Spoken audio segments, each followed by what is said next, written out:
Good morning. SFM November 2020 new syllabus పేపర్ని మనం analysis చేస్తున్నామండి. టిల్ నౌ కంఫర్టబుల్ పార్ట్ ఏవైతే ఉన్నాయో అక్కడ వరకు డిస్కస్ చేసాం. Now the grey area we're going to enter into grey area. Remaining around 3 major problems. So ఇది definitely grey area for the students. వాటిని ఈ సెషన్లో మనం డిస్కస్ చేయబోతున్నాం.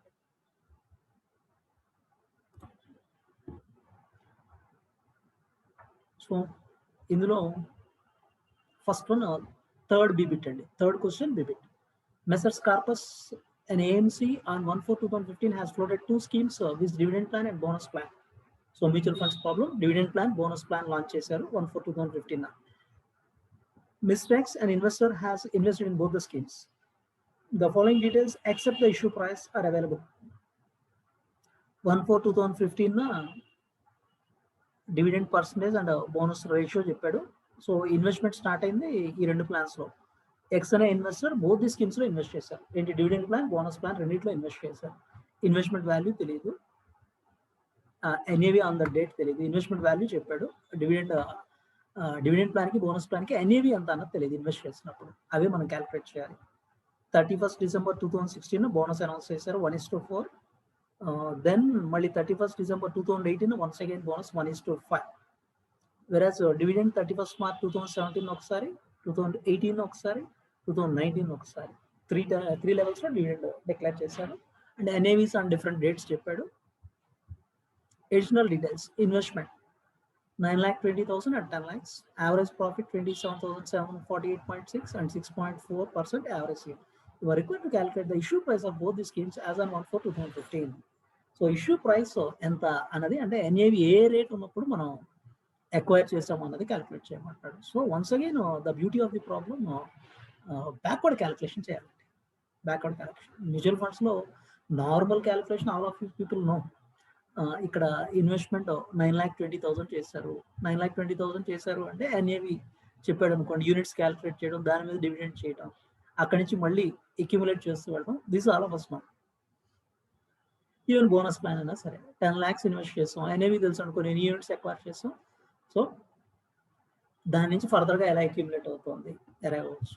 కానీ ఇక్కడ వాడు అసలు ఇనీషియల్ అనేవి తెలియదు కాబట్టి ఆ ఇనీషియల్ అనేవి ఎంత అన్నది క్యాలిక్యులేట్ చేయమంటాడు. నా అసలు నార్మల్ ప్రాసెస్లో మనం ఎలా ప్రొసీడ్ అవుతాం అనేది రికలెక్ట్ చేసుకోండి. నార్మల్ ప్రాసెస్లో మన ఇనీషియల్ ఇన్వెస్ట్మెంట్ దగ్గర ఎన్ని యూనిట్స్ సెలెక్ట్ అవుతున్నాయి, దాని నుంచి డివిడెండ్ యాడ్ అయితే ఆ డివిడెండ్ మనకి ఏదైతే యాడ్ అవుతుందో ఆ డివిడెండ్ వల్ల ఎక్స్ట్రా యూనిట్స్ ఎన్ని వస్తున్నాయి, అలా ఫర్దర్గా మనం క్యాలిక్యులేట్ చేస్తూ వెళ్ళి చివరికి టోటల్ రియలైజేషన్ ఎంత, ఇనీషియల్ ఇన్వెస్ట్మెంట్ ఎంత అనేది కంపేర్ చేస్తాం. టోటల్ రియలైజేషన్ ఇనీషియల్ ఇన్వెస్ట్మెంట్ని కంపేర్ చేసి వాట్ ఈస్ ద రిటర్న్ అనేది క్యాలిక్యులేట్ చేస్తాం. ఇక్కడ మనకు రిటర్న్ చెప్పేశాడు. సో 9,20,000 ఇన్వెస్ట్ చేస్తే యావరేజ్ ప్రాఫిట్ 27,748.6 చెప్పాడు ఒక స్కీమ్లో. ఇంకో స్కీమ్లో 6.4% చెప్పాడు. అంటే బ్యాక్వర్డ్ క్యాలిక్యులేషన్ ప్రొసీడ్ అవ్వాలి. అది ఫస్ట్ స్ట్రైక్ అవ్వాల్సిన విషయం. We have to go backward అనేది స్ట్రైక్ అవ్వాలి. అది స్ట్రైక్ అయ్యాక డివిడెండ్ ప్లాన్లో బ్యాక్వర్డ్ వెళ్ళటం కంటే బోనస్ ప్లాన్లో బ్యాక్వర్డ్ వెళ్ళటం ఈజీ అవుతుంది. సో ఈ ప్రాబ్లంలో ఫస్ట్ మనం సాల్వ్ చేయాల్సింది బోనస్ ప్లాన్ సాల్వ్ చేసుకోవాలి, డివిడెండ్ ప్లాన్ టచ్ చేయాల్సింది. దెన్ బోనస్ ప్లాన్తో నేను స్టార్ట్ చేస్తున్నానండి. 3B bonus plan.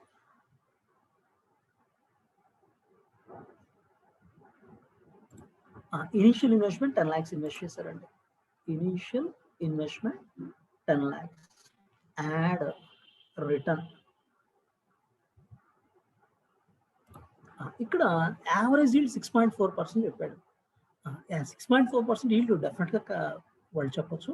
ఓన్లీ ఆ క్వశ్చన్ పేపర్ ఎక్స్ప్రెషన్లో గ్యాప్ ఏంటి అంటే ఆ ఈల్డ్ ఓవరాల్ హోల్డింగ్ పీరియడ్గా పరాయణం అనేది చెప్పలేదండి. అది పేపర్ ఫ్రేమ్ చేస్తున్నప్పుడు జరిగిన మిస్టేక్ అని చెప్పొచ్చు డెఫినెట్లీ. సో ఇక్కడ ఎన్ని ఇయర్స్ పీరియడ్ హోల్డ్ చేస్తున్నాం చూడండి. 1/4/2015 ఇన్వెస్ట్ చేసాం, 31st March 2020, 5 years period. So ఇక్కడ యావరేజ్ ఈల్డ్ అంటున్నాడు కాబట్టి అది పరాణంగానే మనం కన్సిడర్ చేద్దాం. 6.4% పరాణంగా కన్సిడర్ చేసి 5 yearsకి రిటర్న్ తీసుకుందాం. 10 lakhs into 6.4% per annum for 5 years. This comes to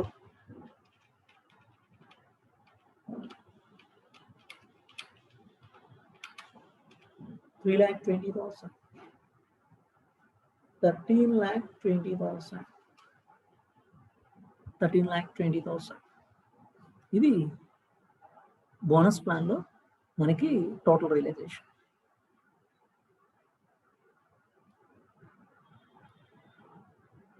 total realisation 13,20,000 వచ్చింది. మరి లాస్ట్ డేట్కి ఎన్ఏవి ఎంత ఉంది? What is the NAV on last date 31st March 2020? 44 is the NAV. So NAV on this date 44. The number of units at the end. Number of units at the end. 13,20,000 divided by 44. 30,000. 30,000 units. 30,000 units. So ఇక్కడ నుంచి 2 ways of proceeding. ఒకటి ఏంటి అంటే backward మేనర్లో వెళ్తే సింపుల్గా solve చేసేచ్చాను. కాదు sir నేను ఫార్వర్డ్లోనే వెళ్తాను. Definitely you can go by forward calculation also, that is not at all a problem. ఇక్కడ ఫార్వర్డ్ క్యాలిక్యులేషన్ మనం వెళ్ళదలుచుకుంటే బోనస్ ప్లాన్లో ఓన్లీ యూనిట్స్ అక్యుములేట్ అవుతూ వెళ్తాయి. మనకి ఇక ఈ ఎన్ఏవి డిఫరెంట్ డేట్స్లో ఉన్న ఎన్ఏవితో రిలవెన్స్ లేదు. సో ఇనీషియల్గా మనం అక్వైర్ చేసిన యూనిట్స్ ఎన్ని అనేది తెలియదు కాబట్టి ఇన్వెస్ట్మెంట్ తెలుసు, ఎన్ఏవి తెలియదు కాబట్టి ఇనీషియల్ యూనిట్స్ తెలియదు కాబట్టి ఎక్స్తో స్టార్ట్ అవుతాయండి. ఫార్వర్డ్ వెళ్ళదలుచుకుంటే ఎక్స్తో స్టార్ట్ అవుతాం. ఎక్స్లో 1/4 ఇక్కడ బోనస్ వచ్చింది. సో ఇక్కడ 1/4 యూనిట్స్ యాడ్ అవుతాయి. ఇక్కడ 1/5 వస్తుంది. సో వాటిని యాడ్ చేసుకుంటూ వెళ్ళాలి. ఇనీషియల్ యూనిట్స్ ఎక్స్ అనుకుందాం. ఇనీషియల్ యూనిట్స్ ఎక్స్ దట్ దీనికి 31st December యాడ్ అయిన యూనిట్స్ 1/4 యూనిట్స్ యాడ్ అయినాయి. Add 1/4 x into 1/4. So for every 4 units 1 unit. x units ఉన్నాయంటే 0.25x అవుతుంది. అంటే ఇక్కడికి 1.25x అయింది. దెన్ మళ్ళీ next 1:5. For every 5 units 1 unit bonus unit. So ఇక్కడ 1.25x ఉన్నాయి ఆల్రెడీ మనకి ఇంటూ 1/5. 0.25x అంటే x యూనిట్స్ తో స్టార్ట్ అయితే we ended up with 1.5x units. Simple calculation forward గా ప్రొసీడ్ అవ్వాల్సుకుంటే x యూనిట్స్ తో స్టార్ట్ అయింది. 1/4 బోనస్ వచ్చింది. x into 1/4 0.25x యాడ్ అయింది. యాడ్ అయితే 1.25x. మళ్ళీ 1.25x లో 1/5 బోనస్ యాడ్ అయింది. 0.25x 1.5x. ఇప్పుడు 1.5x యూనిట్స్ కి ఎన్ఏవి ఎలా ఉంది at the end? NAV at the end at end 44. Total value 1.5x into 44 66x. But total value at the end 13,20,000 calculate chesam kada. So value at the end ante 66x anedi that is equal to 13,20,000. X equal to 13,20,000 divided by 66. 20,000 units. I think 20,000 units to start on.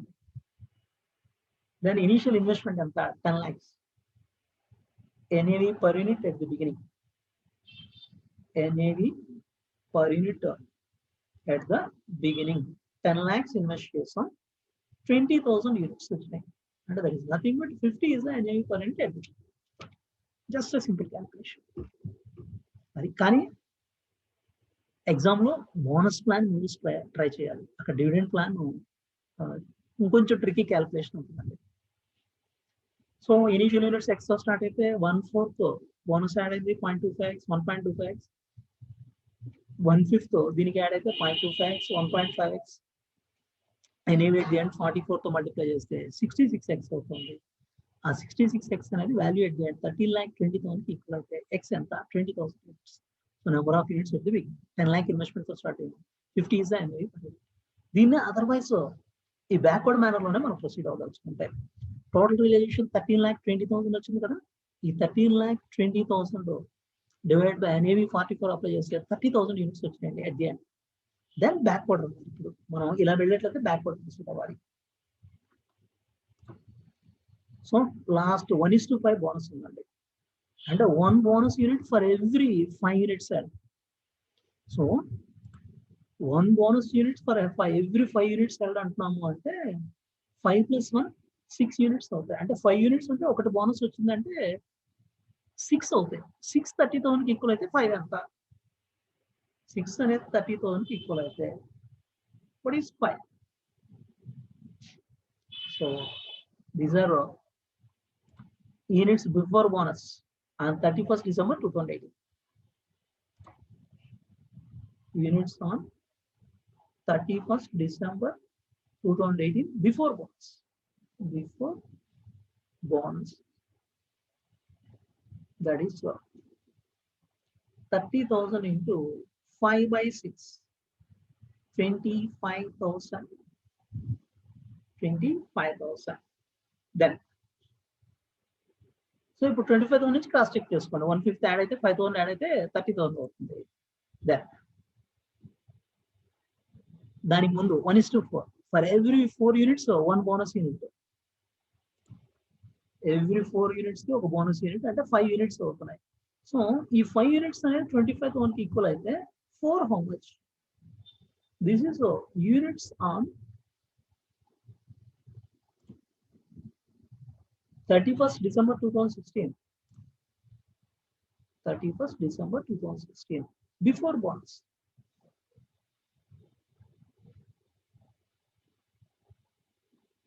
$25,000 into 4/5. 20,000 units. 20,000 units ఎప్పుడైతే మనం reach అయ్యామో initial investment 10 lakhs divide by 20,000 units. NAV at the beginning 50. అది forward calculation అయినా వెళ్ళండి, backward calculation అయినా వెళ్ళండి. That is up to you. But bonus plan definite గా logical గా మీరు స్ట్రాంగ్ గా ఉంటే డెఫినెట్ గా క్యాల్కులేట్ చేయొచ్చు. ఇనిషియల్ స్టార్ట్ అయితే ఎక్స్ట్రా స్టార్ట్ అయ్యాను. ఫస్ట్ బోనస్ తర్వాత 1.25x, సెకండ్ బోనస్ తర్వాత 1.5x. దాన్ని NAV 44 తో మల్టిప్లై చేసి 66x వచ్చింది. దాన్ని total realisation at the end 13,20,000 equate చేసి X number of units at the beginning అరవై, దాని నుంచి NAV పర్ యూనిట్ క్యాలిక్యులేట్ చేసి అదే బ్యాక్వర్డ్ క్యాలిక్యులేషన్ చేసేట్లయితే 13,20,000 total realization ఉంది. NAV per unit 44 on that date. So number of units at the end 30,000. 13,20,000 divided by 44 apply చేస్తాం. Now last నుంచి 1 by 1 చూస్తే ఇక్కడ 31st December 2018 1:5 బోనస్ వచ్చింది. అంటే 5 యూనిట్ కి ఒక బోనస్ యూనిట్, టోటల్ 6 30,000 ఈక్వల్ అయితే 5 అంత. That is 25,000 units before bonus 31st December 2018. Then అంతకుముందు bonus 1:4 for every 4 units 1 bonus unit. 4 units 1 bonus unit అంటే total 5. ఈ 5 అనేది 25,000 ఈక్వల్ అయితే 4 అంతా. It is nothing but 20,000 units. 31st December 2016 before bonus. ఇంక initial నుంచి 1 units కదా. So 20,000 units, 10 lakh initial investment divided by 20,000. There is nothing but 50 NAV at the beginning. So now we will move on to dividend plan. Dividend plan move on.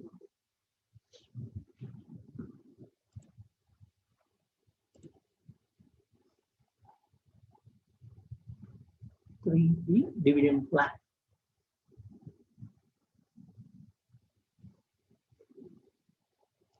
ఈ dividend plan లో మనం initial గా చేసిన investment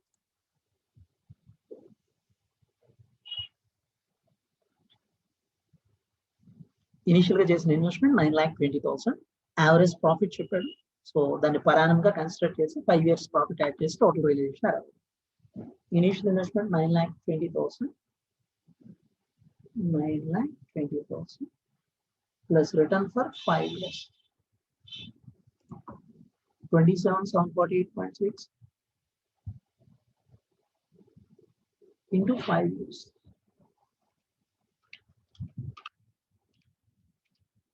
1,38,743.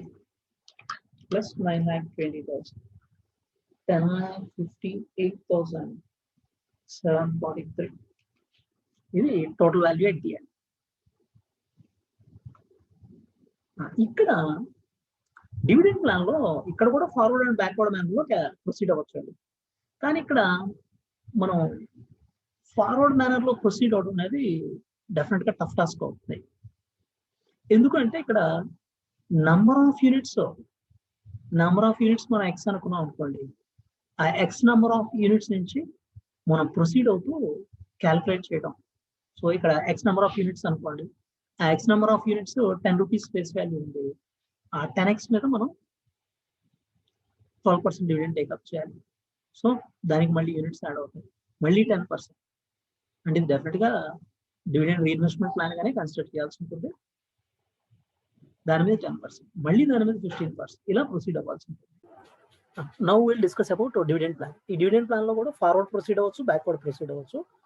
ఇక్కడ forward కంటే బ్యాక్వర్డే కన్వీనియంట్గా ఉంటుందండి. మీరు బోనస్ ప్లాన్ వరకు up to your choice. Forward convenient అనుకుంటే ఫార్వర్డ్ వెళ్ళండి, బ్యాక్వర్డ్ కన్వీనియంట్ అనుకుంటే బ్యాక్వర్డ్ వెళ్ళండి. అక్కడ బోనస్ ప్లాన్ లో మోస్ట్లీ ఫార్వర్డ్ వెళ్ళటమే మనకి కన్వీనియంట్ గా ఉంటుంది. బట్ డివిడెండ్ ప్లాన్ లో మాత్రం బ్యాక్వర్డ్ కన్వీనియంట్ గా ఉంటుంది. Will go by both the alternatives. ఇక్కడ డివిడెండ్ ప్లాన్ లో డివిడెండ్ 3 టైమ్స్ ఇచ్చారు. 12% ఒకసారి, 10% ఒకసారి, 15%. డివిడెండ్ ప్లాన్ లో ఫేస్ వాల్యూ ఆఫ్ యూనిట్స్ ఏవైతే ఉంటాయో ఆ ఫేస్ వాల్యూ ఆఫ్ యూనిట్స్ మీద డివిడెండ్ ఇవ్వడం అనేది హ్యాపెన్ అవుతుంది. అండ్ చివరికి ఇనిషియల్ గా మనం చేసిన investment 9,20,000. Then the average profit 27,748 చెప్పాడు, 8.6. So first we'll arrive at total realisation.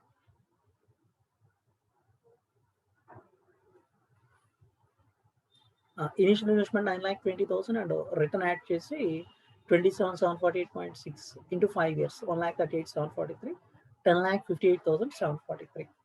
Then ఇది టోటల్ రియలైజేషన్ అండి. నౌ దీని నుంచి మనం బోత్ ఫార్వర్డ్ అండ్ బ్యాక్వర్డ్ రెండు క్యాలిక్యులేషన్స్ అనలైజ్ చేద్దాం. First I'm discussing about forward moving.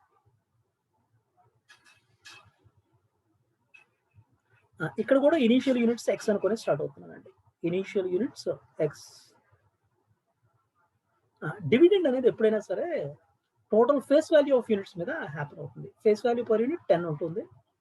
Face value 10 rupees. So first dividend 12%. 12% on the total face value of units. Dividend x into 10. 10x is the total value. ఈ 10x లో 12%. అంటే this is 1.2x. 1.2x dividend amount అవుతుంది. మరి dividend amount ఏదైతే ఉందో దానికి ఎన్ని units allot అవుతున్నాయి, డివైడెడ్ బై ఎన్ఏవి అప్లై చేస్తే నెంబర్ ఆఫ్ యూనిట్స్ వస్తాయి. So definitely it should be considered as dividend reinvestment plan. Dividend reinvestment plan గా మనం కన్సిడర్ చేయాల్సిందే ఈ ప్లాన్. డివిడెండ్ ప్లాన్ అని చెప్తున్నాడు. డివిడెండ్ ప్లాన్ అంటున్నాడు అంటే డివిడెండ్ క్యాష్ ఫ్లో డిస్ట్రిబ్యూట్ చేయడం కానీ రీఇన్వెస్ట్మెంట్ కానీ. ఇక్కడ డెఫినెట్ గా there is no other chance. Different reinvestment plan గా కన్సిడర్ చేయాల్సిందే. సో ఎక్స్ యూనిట్స్ తో స్టార్ట్ అయ్యామనుకుంటే face value of unit per unit 10 అయితే 10x is the total value. అందులో 12% 1.2x డివిడెండ్ అవుతుంది. ఈ 1.2x డివిడెండ్ ఏదైతే ఉంటుందో ఈ డేట్కి ఎన్ఏవి ఎంత, 48 is the NAV. So dividend units 1.2x divided by 48. This comes to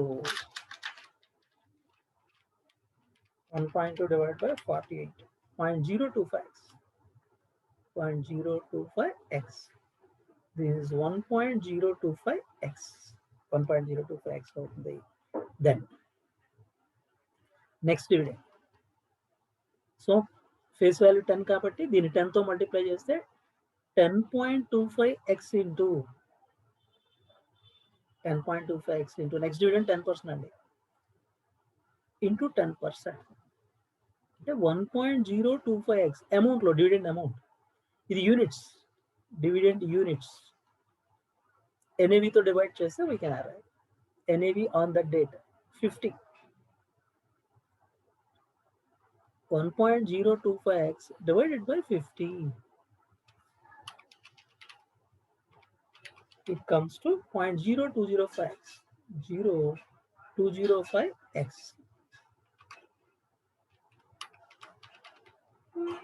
Total comes to 1.0455x. 1.0455x. Then next dividend amount. దీనికి 10 first value కాబట్టి మల్టిప్లై చేస్తే 10.455x into 15%.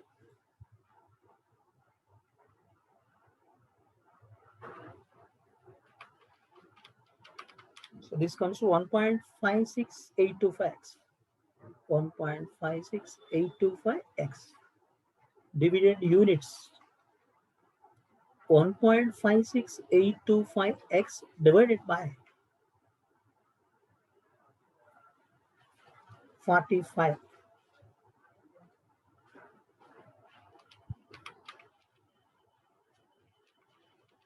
It comes to 0.03485. 0.03485.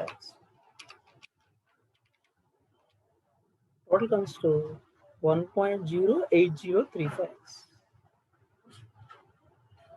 ఇది total number of units. ఎక్స్తో start అయితే face value 10 rupees ఉంటుంది కాబట్టి 10x is the total face value of units 12%. 1.2x. దాని NAV per unit తో డివైడ్ చేస్తే డివిడెండ్ రోజున 48 తో 0.025x dividend accumulated units. Total 1.025x. వీటి face value 1.025x into 10 10.25x అవుతుంది. అందులో 10% అంటే 1.025x డివిడెండ్ అమౌంట్ వస్తుంది. దీన్ని ఎన్ఏవి 50తో డివైడ్ చేస్తే 0.0205. Total 1.0455x.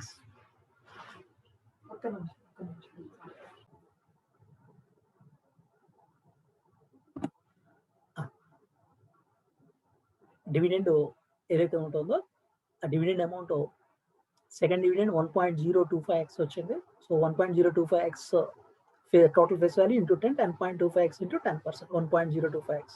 దాన్ని ఎన్ఏవి 50తో డివైడ్ చేస్తే 0.0205x. 1.0455x total number of units. మళ్ళీ దీని ఫేస్ వాల్యూ 10 రూపీస్ ఉంటుంది కదా, 10తో మల్టిప్లై చేస్తే 10.455x 15% dividend. 1.56825x dividend amount. దాన్ని ఎన్ఏవి 45తో డివైడ్ చేస్తే 0.03485x. Total 1.08035x. ఇది టోటల్ నెంబర్ ఆఫ్ యూనిట్స్. దీనికి NAV at the end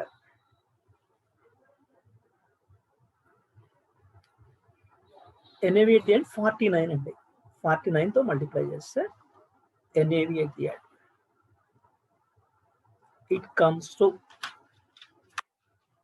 1.08035 into 49. 52.93715x.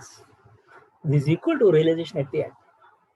52.93715x equal to 10,58,743.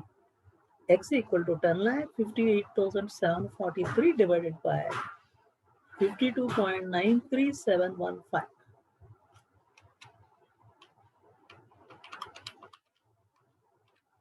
This comes to 20,000 units. X initial units అనుకుంటున్నాం కాబట్టి initial invested units అనుకుంటున్నాం కాబట్టి NAV at the beginning. So value of investment at the beginning 9,20,000 against 20,000 units. 9,20,000 divided by 20,000 units. 46. 46 is the NAV at the beginning. ఇది forward calculation. ఈ forward calculation X terms లో మీరు minute గా జాగ్రత్తగా వేయగలిగితేనే ఇది better. Otherwise backward calculation simple గా అయిపోతుంది. So X లో మళ్ళీ ఫేస్ వాల్యూ 10 తీసుకొని 10x లో 12% క్యాలిక్యులేట్ చేయాలి. డివిడెండ్ అమౌంట్ వస్తుంది. మళ్ళీ దాన్ని ఎన్ఏవితో డివైడ్ చేసి నా dividend in terms of units అలా ఎవ్రీ టైమ్ ఫేస్ వాల్యూతో మల్టిప్లై చేయడం, వచ్చిన దాన్ని ఎన్ఏవితో డివైడ్ చేయడం, అలా చేసి యూనిట్స్ లోకి కన్వర్ట్ చేసుకోవాలి. సో ఒకవేళ ఈ ఆల్టర్నేట్ లో ప్రొసీడ్ అయితే be careful. Then will go for backward calculation. ఈ బ్యాక్వర్డ్ క్యాలిక్యులేషన్ లో మనకి 10,58,743 total realisation at the end. NAV at the end 49 NAV at the end.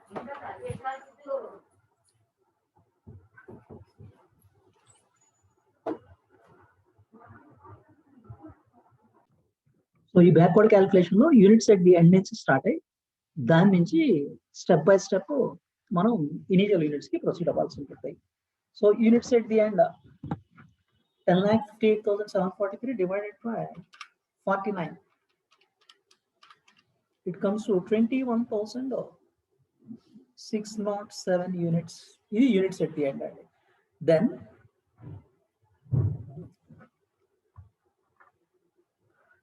last dividend 31st March 2019 15% dividend ఇచ్చారు. అంటే what is the dividend per unit? Face value 10 rupees కట్టి face value 10 rupees, dividend per unit 10 into 15%, 1.5.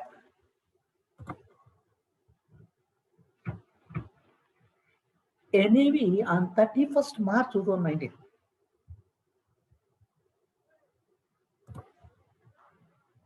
NAV on 31st March 2019.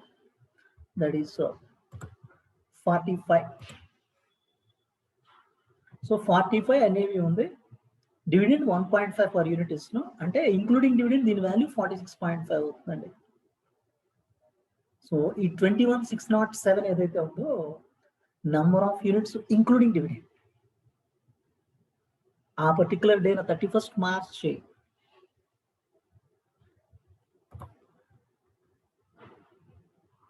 2019 ఈ 15% dividend include చేశాక కదా last units మనకి 21,607 వచ్చేది. So last units 21,607 అంటున్నాం అంటే ఈ డివిడెండ్ యూనిట్స్ ఇంక్లూడ్ చేశాకే డివిడెండ్ పర్ యూనిట్ 1.5 వస్తుంది. వేరస్ ఎన్ఏవి 45 అంటే ఈ రెండింటిని కంబైన్ చేస్తే 46.5. సో 46.5 అనేది 21,607కి ఈక్వల్ అయితే 45 ఎంత? We can ఎరవేట్ units. 46.5 అనేది 21,607కి యూనిట్స్కి ఈక్వల్ అయితే అంటే ఇంక్లూడింగ్ డివిడెండ్కి ఈక్వల్ అయితే ఇందులో 45 అనేది మనకి నార్మల్ యూనిట్స్ 1.5 డివిడెండ్ కాబట్టి ఓన్లీ 45 అంట. So 21,607 into 45 divided by 46.5. 20,910. అది ఈ 20,910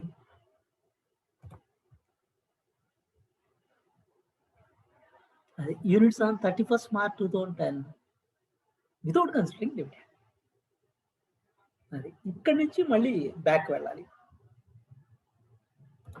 so 20,910 units are the units on 31st March 2019 before considering dividend.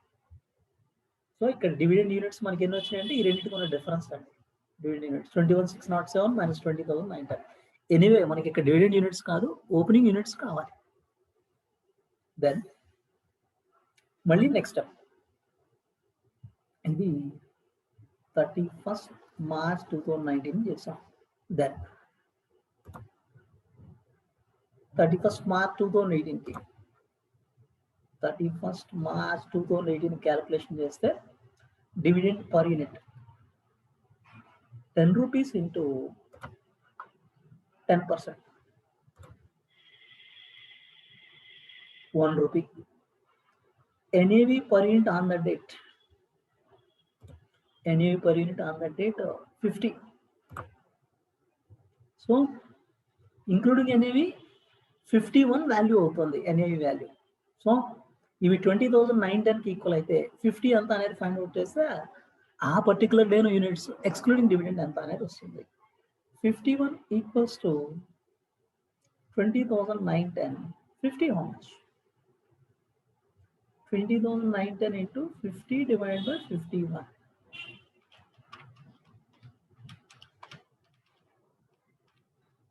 20,500 units. 20,500 units. Then ఇంకొక క్యాలిక్యులేషన్ ఇలాగే backward one more calculation. 12% dividend ఉంది కదా 31st March 2017. 31st March 2017 dividend per unit 10 rupees face value into 12%, 1.2 NAV per unit. NAV per unit ఆ particular డేన 48, total 49.2. ఈ 49.2 అనేది 20,500 units కి equal అయితే 48 how much? So 20,500 divided by 49.2 into 48.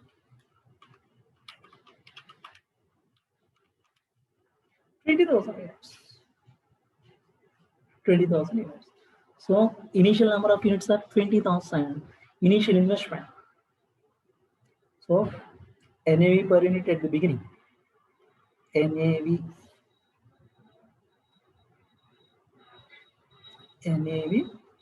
per unit at the beginning. 9,20,000 divided by 20,000 units. 46. ఇది NAV per unit at the beginning. దీనికి dividend plan వరకు backward calculation convenient అండి. ఒకవేళ మీరు ఫార్వర్డ్ కన్వీనియంట్ అనుకుంటే ఎక్స్ అనుకుని ఇలా proceed not at all problem. Initial investment return add చేసి రియలైజేషన్ ఎట్ ది ఎండ్ 10,58,743 అరవై 49 NAV ఉంది ఆ డేట్న 21,607 ఫస్ట్ యూనిట్స్ అరవడం క్రిటికల్. లాస్ట్ యూనిట్స్ దాని నుంచి step by step backward. So face value per unit 10 కాబట్టి డివిడెండ్ పర్ యూనిట్ 1.5 అవుతుంది. NAV 45 ఆ డేట్ నుండి NAV యాడ్ చేస్తే 46.5 value including NAV, value including dividend.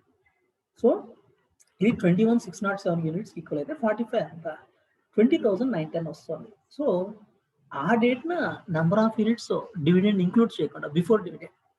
So దానికి ప్రీవియస్ డేట్కి వెళ్తే 31st March 2018కి మళ్ళీ డివిడెండ్ 10% ఉంది. 10 రూపీస్ ఫేస్ వాల్యూ 10% అంటే 1 rupee. So NAV per unit అక్కడ 50 ఉంది. 51 is value including dividend. So 51 20,910 units కి ఈక్వల్ అయితే 50 ఎంత 20,500 యూనిట్స్. అది 31st March 2018కి అరైవ్ అయిన units before dividend. Then 31st March 2017 dividend per unit 10 rupees face value 12%, 1.2 NAV per unit 48 ఉంది. Total 49.2 is the value. 49.2 అనేది 20,500 యూనిట్స్ కి equal అయితే 48 ఎంత 20,000 units.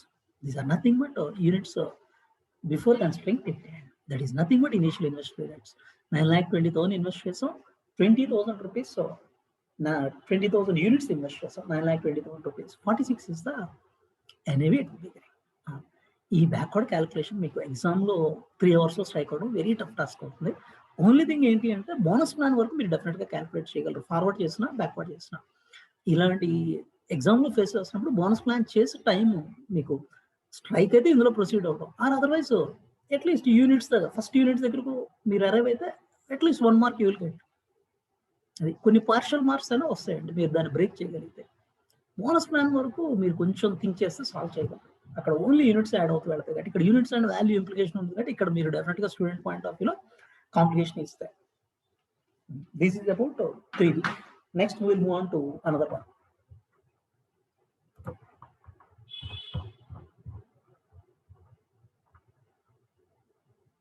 Four A.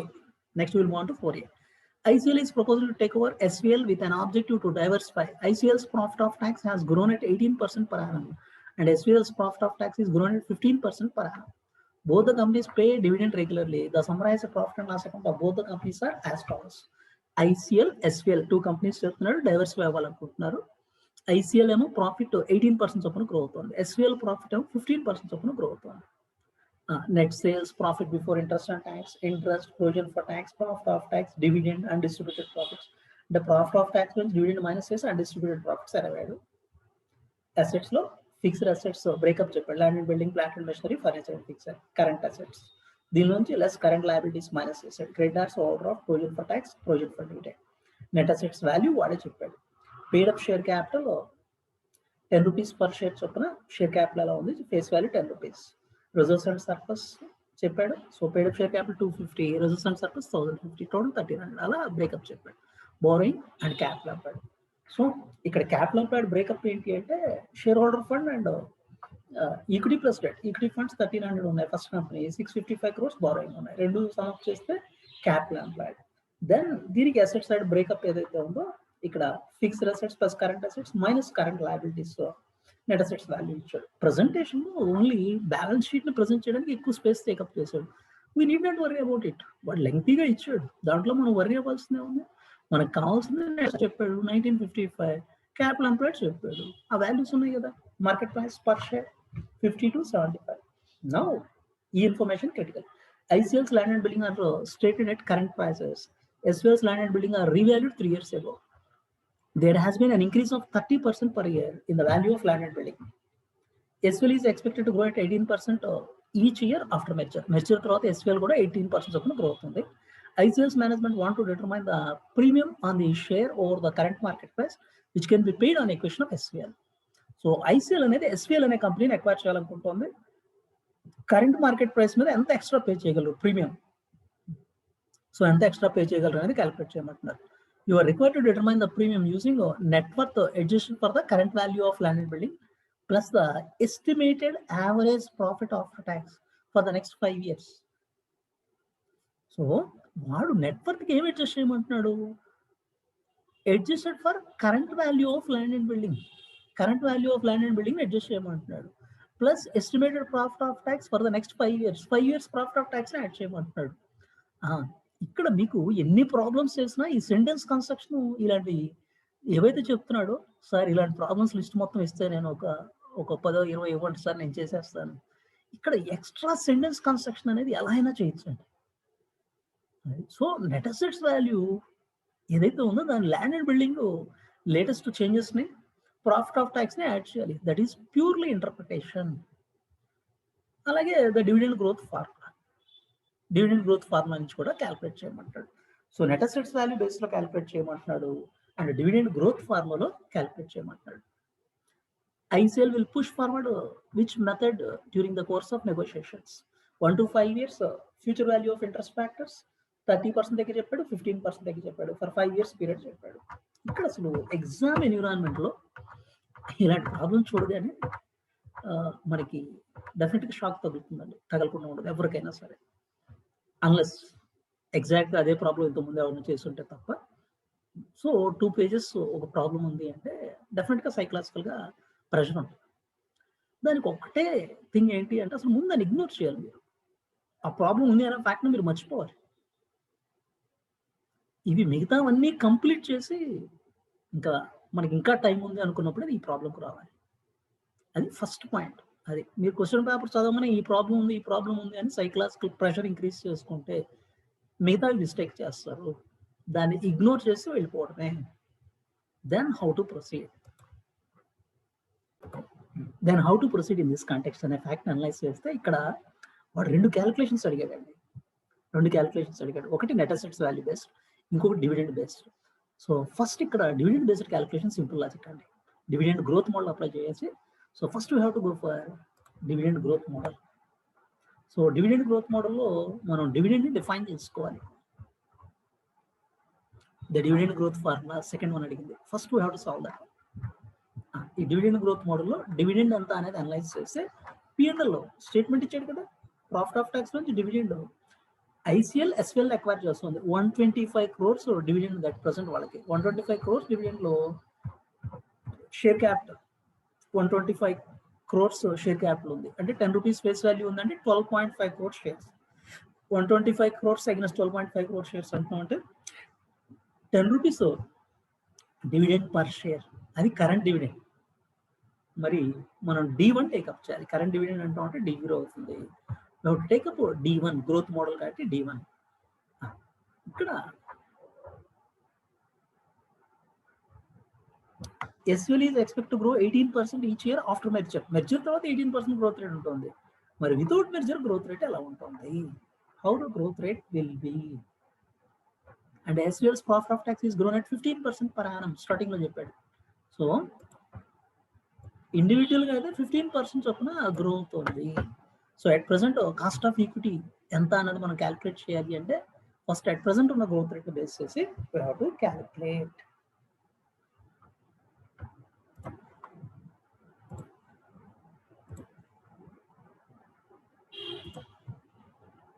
This is 4A dividend growth model.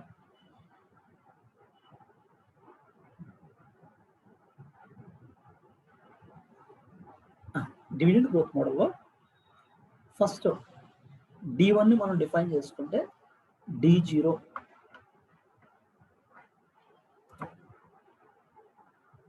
Dividend 125 crores ఉంది SVLకి. 125 crores divided by number of shares. Share capital కూడా 125 crores ఉంది చూడండి. Share capital 125 crores, 10 rupees face వాల్యూగా 12.5 crores shares. That is D0 10 rupees. Add growth. Growth ఇండిపెండెంట్గా SVLకి 15% చెప్పాడు అంటే 1.5. So 11.5 will be the D1. Then cost of equity D1 by P0 plus G. D1 11.5 plus P0 current market price 75 plus growth 15%. 11.5 లో ఉన్న growth dividend growth, additional గా మనం add చేస్తున్న 15% ఏదైతే ఉందో మార్కెట్ ప్రైస్ అప్రిసియేషన్ కి. So this is 0.1533 plus 0.15, that is 0.3033 or 30.33%. అది cost of equity calculation critical.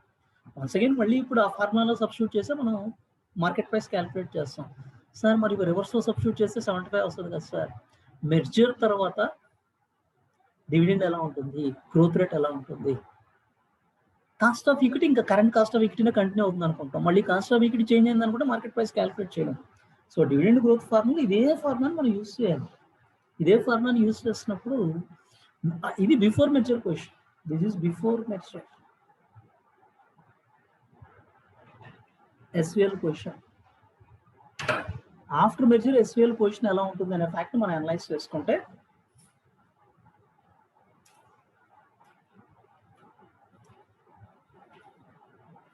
So దాని నుంచి వాల్యూ పర్ షేర్ మనం ఎంతవరకు ఆఫర్ చేయొచ్చు అనేది క్యాలిక్యులేట్ చేయొచ్చు.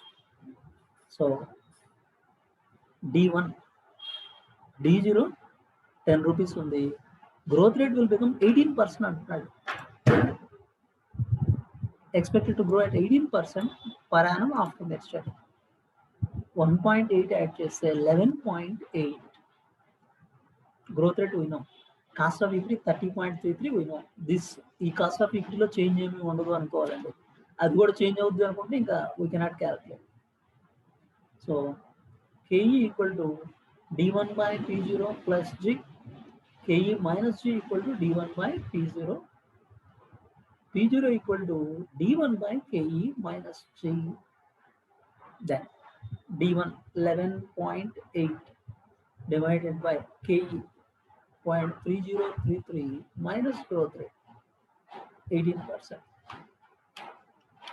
11.8 minus 0.1233 divided by 0.1233, 95.7. This will be the value of SVL individually only. Merger తర్వాత ఉండే గ్రోత్ రేట్స్ అవి అప్లై అయితే value of SVL will become 95.7. అంటే బిఫోర్ మెర్జర్ 75 రూపీస్ వాల్యూ ఉన్న షేర్ కి మెర్జర్ తర్వాత ఇండిపెండెంట్ గా 95.7 రూపీస్ వాల్యూ ఉంటుంది అంటే the premium we can offer 20.7 premium. 20.7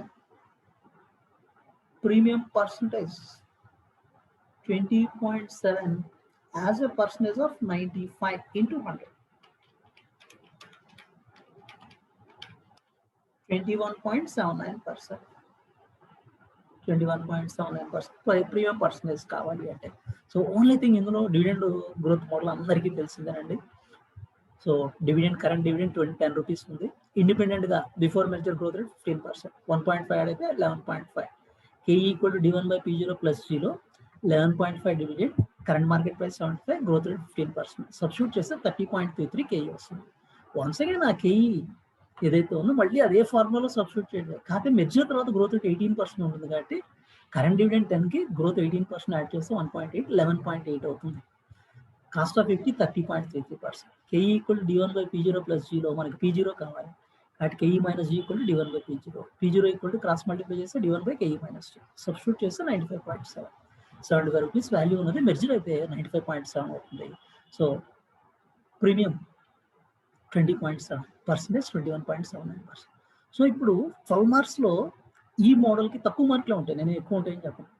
at least 3 or 4 marks ఉంటాయి కదా, that we have to capture. అది అక్కడ మనకి బౌన్సర్ పడుతోంది అంటే బౌన్సర్ని మనం హుక్ షాట్ ప్రాక్టీస్ చేస్తే అలా ఈడ్చుకోవటం, అదర్వైజ్ దాని నుంచి తప్పించుకోవడం చేతవాలి. డిఫెన్సివ్గా ఆడటం కానీ తప్పించుకోవడం కానీ చేతవాలి. అది ఇక్కడ చేయాల్సిన పని ఇది. దెన్ అలాగే ఇలాంటి పేపర్స్లో అంటే స్టూడెంట్స్ కొన్నిసార్లు అడ్వాంటేజ్ ఎలా ఇస్తారు అంటే డెఫినెట్గా నార్మల్గా చెప్పాలి అంటే D1/P0 ప్లస్ జీ డెఫినెట్గా అప్లై చేయాల్సిందే. కొన్నిసార్లు నేను ప్రతిసారి ఈ చాయిస్ ఉంటుందని నేను చెప్పలేను. ఇక్కడ మీరు D1 క్యాలిక్యులేట్ చేయకుండా ఒకవేళ D0 తీసుకున్న ఆల్టర్నేటివ్గా అది ఇంకా పేపర్ సెటర్ చాయిస్ అండి. సో కేఈ ఈక్వల్ టు 11.5 బదులు మీరు 10 తీసుకొని క్యాలిక్యులేట్ చేసినా యాక్సెప్ట్ చేయొచ్చు కొన్నిసార్లు ఇలాంటి ఎక్స్ట్రీమ్ సర్కమ్స్టాన్సెస్లో. సో D0నే మీరు కంటిన్యూ చేసి 10 against current market price of 75 plus growth rate 15%, అంటే 28.33%ని కన్సిడర్ చేసి కూడా క్యాలిక్యులేషన్ యాక్సెప్ట్ చేయొచ్చు.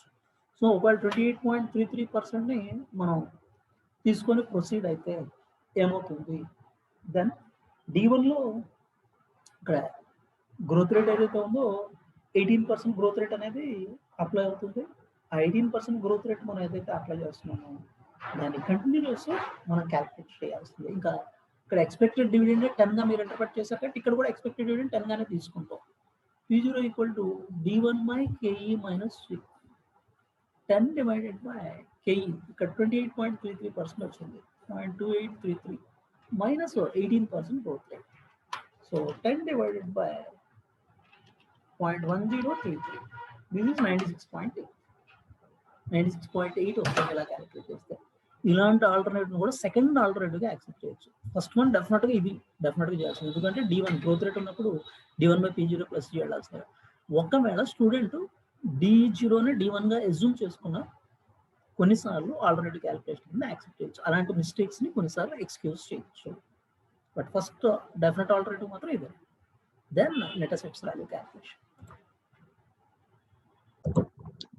Net assets value based calculation రెండు క్యాలిక్యులేషన్స్ అండి. నెట్ అసెట్స్ వాల్యూ స్ట్రైట్ గా వాడు చెప్పాడు, అక్కడి నుంచి ల్యాండ్ వాల్యూ ఒకటి ఇంక్రీజ్ అవుతుంది and 5 years profit on an average include చేయమంటాడు. So only those two adjustment we have to consider.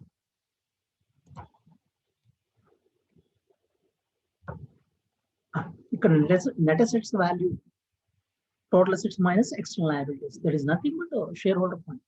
So paid up share capital plus reserves and surplus 785 చెప్పాడు కదా, there is nothing but shareholder fund.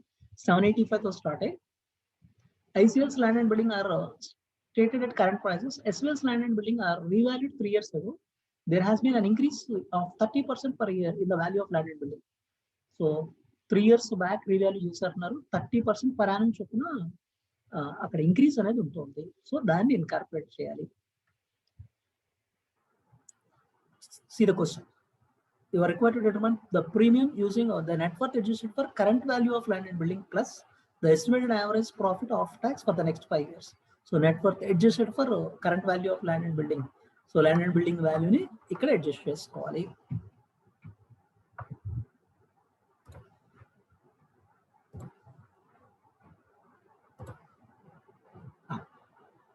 Net assets value based valuation. ఇందులో first increase in value of land arrival, increase in value of land and building, target form.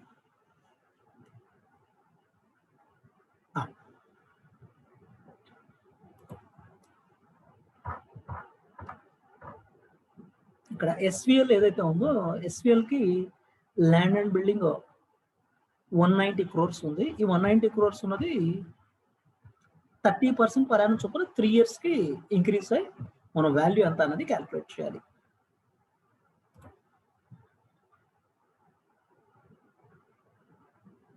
Value of land and building 190 crores into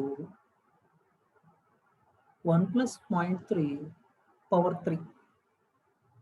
That is 190 crores into 1.3 power 3. ఇది calculator అయినా calculate చేసి otherwise వాడు fact specify చేశాడండి, క్లియర్గా specify చేశాడు.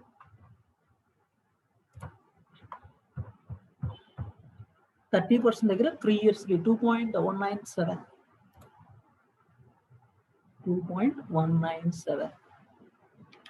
into 190 417.43 crores.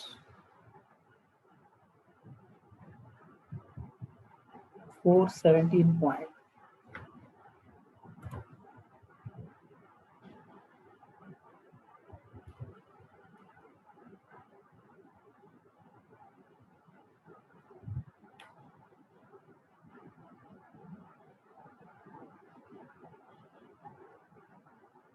$417.43 crores. Now, book value of land and building. Value of land and building.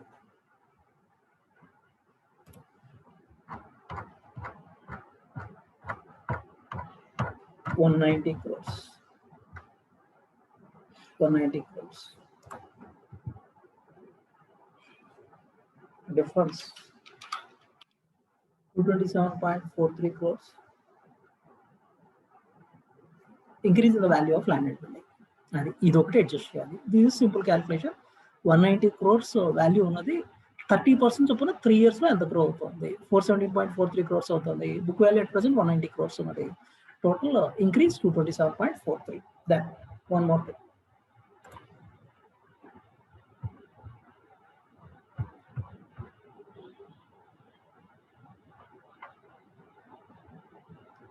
Net worth adjusted for the current value of land and building plus estimated average profit of tax for the next 5 years. Estimated average profit of tax for next 5 years.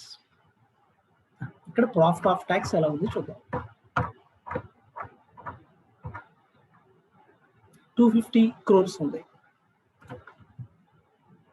Average profit of tax. So year profit. Year 1. Year 250 crores ఉంది, కానీ అక్కడి నుంచి grow అవుతుంది కదా. SVL's profit of tax is grown at 15% per annum. 15% చొప్పున grow అవుతుంది అంటాడు. దాన్ని కన్సిడర్ చేస్తూ 5 years క్యాలిక్యులేట్ చేయాలి. అంటే 250 crores into 1 plus 0.15 power 1. Second year 250 crores into 1 plus 0.15 power 2. Third year 250 crores into 1 plus 0.15 power 3. Fourth year 250 crores into 1 plus 0.15 power 4. Fifth year 250 crores into 1 plus 0.15 power 5. ఇది మనం తీసుకోవాల్సింది. So first ఇయర్కి it comes to 287.5 crores. Then second year it comes to 330.625 crores. Third year it comes to 380.22 crores. Fourth year it comes to 437.25 crores. 437.25 crores. Fifth year it comes to 502.84 crores. Then total of these comes to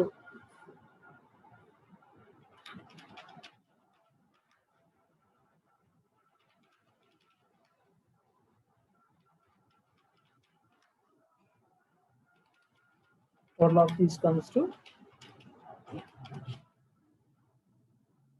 1938.5 1938.435 crores.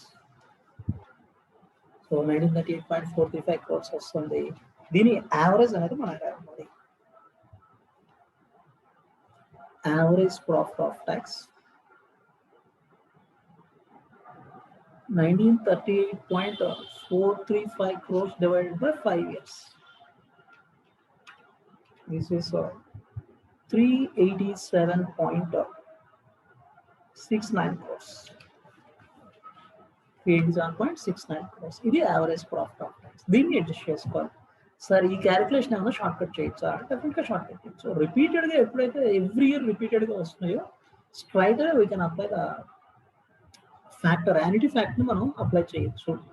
వాడు specify చేసేదండి.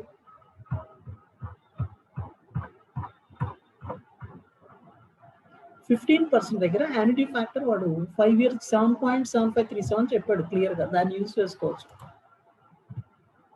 250 crores into 7.7537 ఒక calculation అయిపోతుంది. 1938.425 crores. 1938.425 crores. So straight away 250 crores into annuity factor for 5 years. Future value of annuity factor take up చేసి డెఫినెట్గా మనం calculate చేయొచ్చు. వాడు క్లియర్గా చెప్పాడు.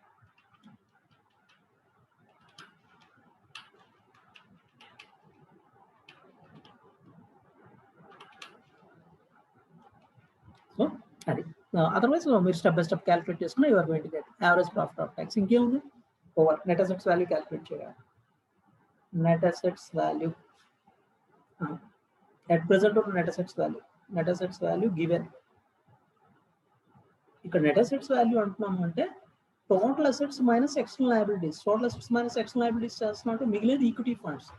ఈ స్ట్రైట్ గా ఈక్విటీ ఫండ్స్ తెలుసు కాబట్టి ఈక్విటీ ఫండ్స్ నుంచి మనం స్టార్ట్ చేయొచ్చు. ఇక్కడ paid up share capital plus resistance up to 785 crores equity funds చెప్పాడు. With that we can start. 785 crores. Add increase in value of land and building 227.43 crores. Add average profit of tax. So 387.69 crores. 785 plus 27.43 plus 387.69 crores. 1400.12 crores. 1400.12 crores. This is total value of the firm. Against how many shares? Number of shares. 12.5 crore shares. Price per share. Market price per share. Divide cheste 1400.12 divided by 12.5 crore shares. 112.01 crore round off చేసుకోవచ్చు. 112.01.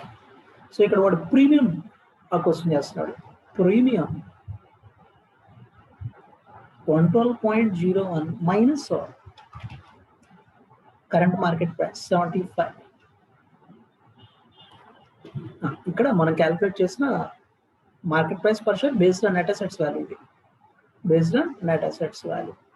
ఇప్పుడు at present 75 ఉంది. So 75 over premium అంటున్నాము అంటే 112.01 minus 75 that comes to 37.01 per share తీసుకుంటున్నానంటే premium percentage 37.01 divided by 75 into 100. 49.35% premium percentage. So ఇక్కడ మీరు exam 3 hours లో ఇంత క్యాలిక్యులేషన్ చేయలేకపోవచ్చు. Student point of view definitely I will accept the fact. ఆ ఫ్యాక్ట్ని యాక్సెప్ట్ చేస్తాను. నెట్ అసెట్స్ వాల్యూ 785 crores తీసుకోవడంలో ఇబ్బంది ఏమి ఉండదండి. అది మీరు అంత 2 pages డేటా ఉంది అని కంగారు పడితే తప్ప ఆ 785 crores తీసుకోవడంలో ప్రాబ్లం ఏమి ఉండదు. దెన్ ఈ రెండు క్యాలిక్యులేషన్లో ఏ ఒక్క క్యాలిక్యులేషన్ చేసినా ఇది ల్యాండ్ అండ్ బిల్డింగ్ వాల్యూని మీరు క్యాలిక్యులేట్ చేయగలిగినా, ప్రాఫిట్ని చేయగలిగినా, ఏ ఒక్కటి చేయగలిగినా దానికి మనం పార్షియల్ మార్క్స్. డివిడెండ్ ప్లాన్కి ఎలా అయితే కొన్ని మార్క్స్ వస్తాయి అనుకుంటున్నాం, ఈ క్యాలిక్యులేషన్ వరకు మనకు కొన్ని మార్క్స్ అనేవి వస్తాయండి.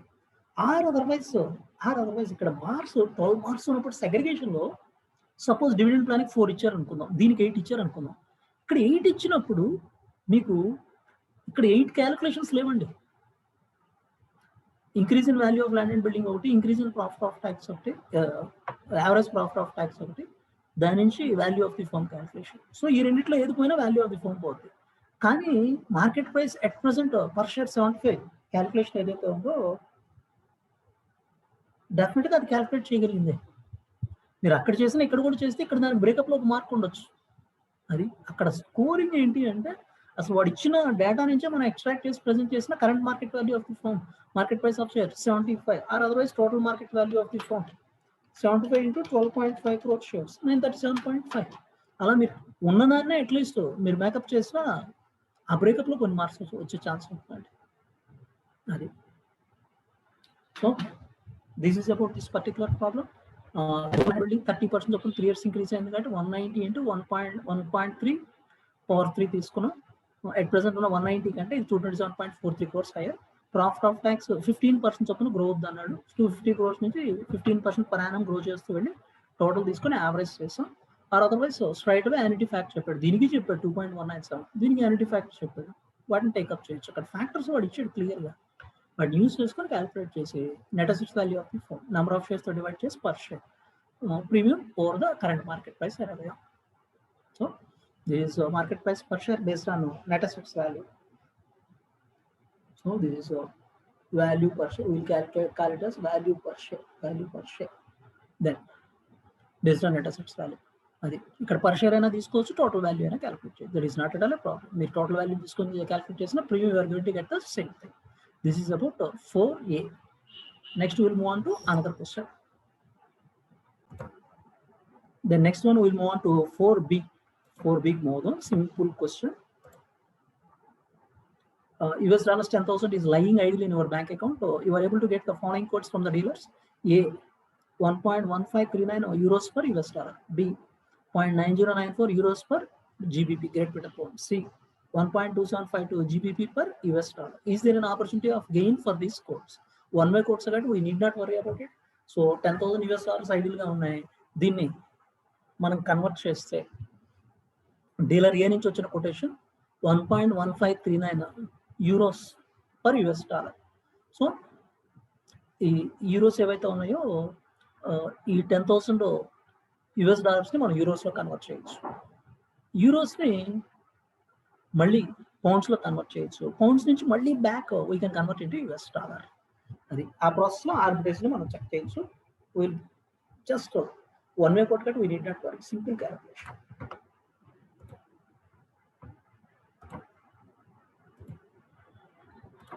For big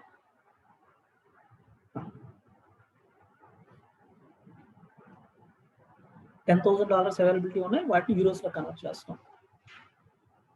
Converting US dollars into euros. 1.1539 euros per US dollar.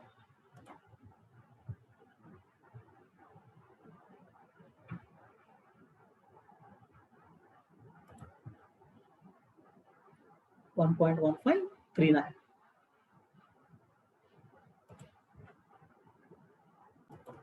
So before proceeding for calculation, only ikkada quotations proper ga unnaya leda anedi check chesukovali. That itself is a point here.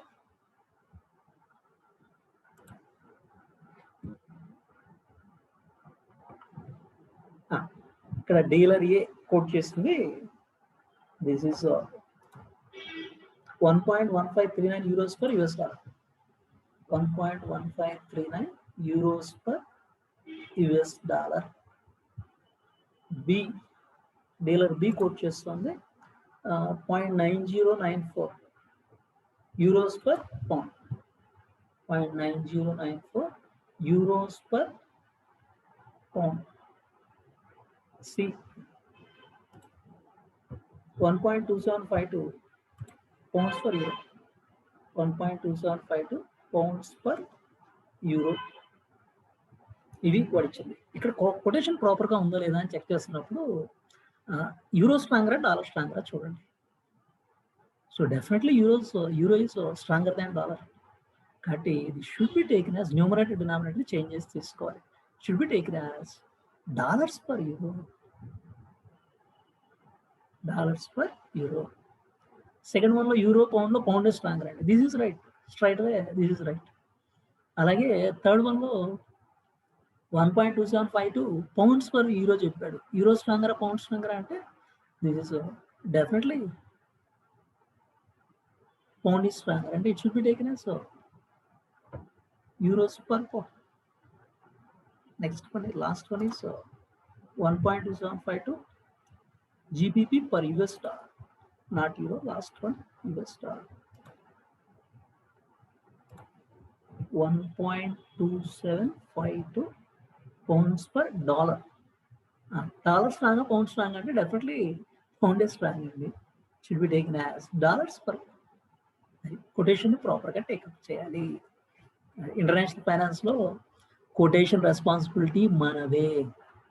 ఇప్పుడు US డాలర్స్లో వచ్చి యూరోస్లో convert చేద్దాం. $10,000 availability ఉన్నాయి కదా, ఆ $10,000 convert చేద్దాం. $1.1539 ఒక euro అండి. $1.1539 ఒక యూరో అయితే $10,000 how much? 1/1.1539 into 10,000. This comes to 8,666.26 euros. ఇది ఫస్ట్ స్టెప్. సెకండ్ స్టెప్, యూరోస్ని పౌండ్స్లో కన్వర్ట్ చేయడం. Euros to be converted into pounds.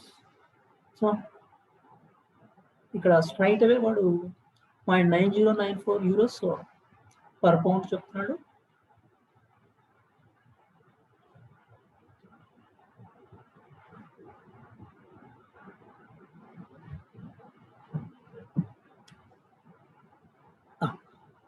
ఇక్కడ సెకండ్ కొటేషన్ ఏదైతే ఉందో 0.9094 euros పర్ పౌండ్ చెప్పాడు. ఇక్కడ pound is the stronger one. Pound is the stronger one అంటే ఇది కూడా మనం కన్వర్ట్ చేసుకోవాల్సిందే. This is pound per euro.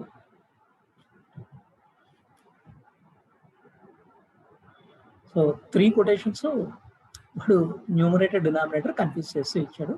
Only thing అవి ప్రాపర్గా తీసుకోవడమే. 9094 pounds per euro. So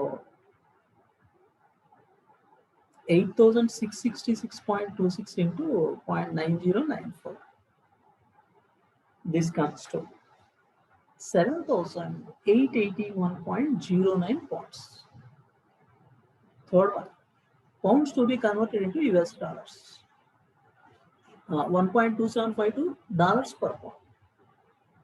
7,881.09 into 1.2752. That is equal to 10,049.97. Initial investment $10,000 and $49.97 or $50 is the arbitrage gain. $50 arbitrage gain. అది మనం ఇక్కడ ఫైండ్ అవుట్ చేయగలిగింది. సో ఇక్కడ ఓన్లీ థింగ్ కొటేషన్స్ ప్రాపర్ ఫామ్లో మనం టేకప్ చేయడమే. వాడు ఇచ్చిన కొటేషన్స్లో 1.1539 euros per US dollar అన్నాడు. సో యూరో స్ట్రాంగర్ కాబట్టి it should be taken as 1.1539 US dollars per యూరోగా టేకప్ చేయాలి.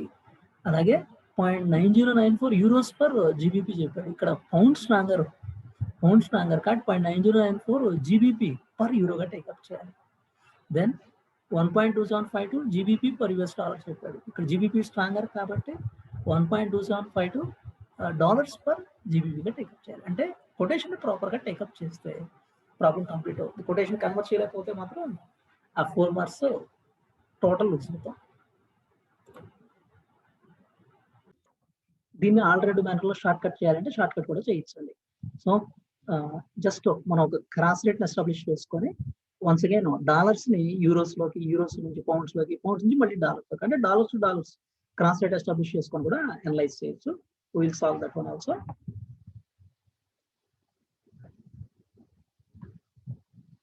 ఆర్ ఇక్కడ డాలర్స్ ని మళ్ళీ బ్యాక్ డాలర్స్ లోకి మనం కనెక్ట్ చేస్తాం. Starting with euro to dollar. So first dollars ని we are converting into euros, then pounds లో కన్వర్ట్ చేస్తాం, pounds to euro. So dollar first యూరోలోకి, యూరోని పౌండ్ లోకి, దెన్ మళ్ళీ ఈ పౌండ్స్ ని డాలర్స్ లోకి, dollars to pounds. So euros to dollar direct గా లేదు, thereby 1 dollar to euro into pound to euro ఉంది 0.9094 ఇంటూ డాలర్ టు పౌండ్ ఉంది 1.2752. First one 1.1539 into 0.9094 into 1.2752. So దీన్ని టేకప్ చేస్తే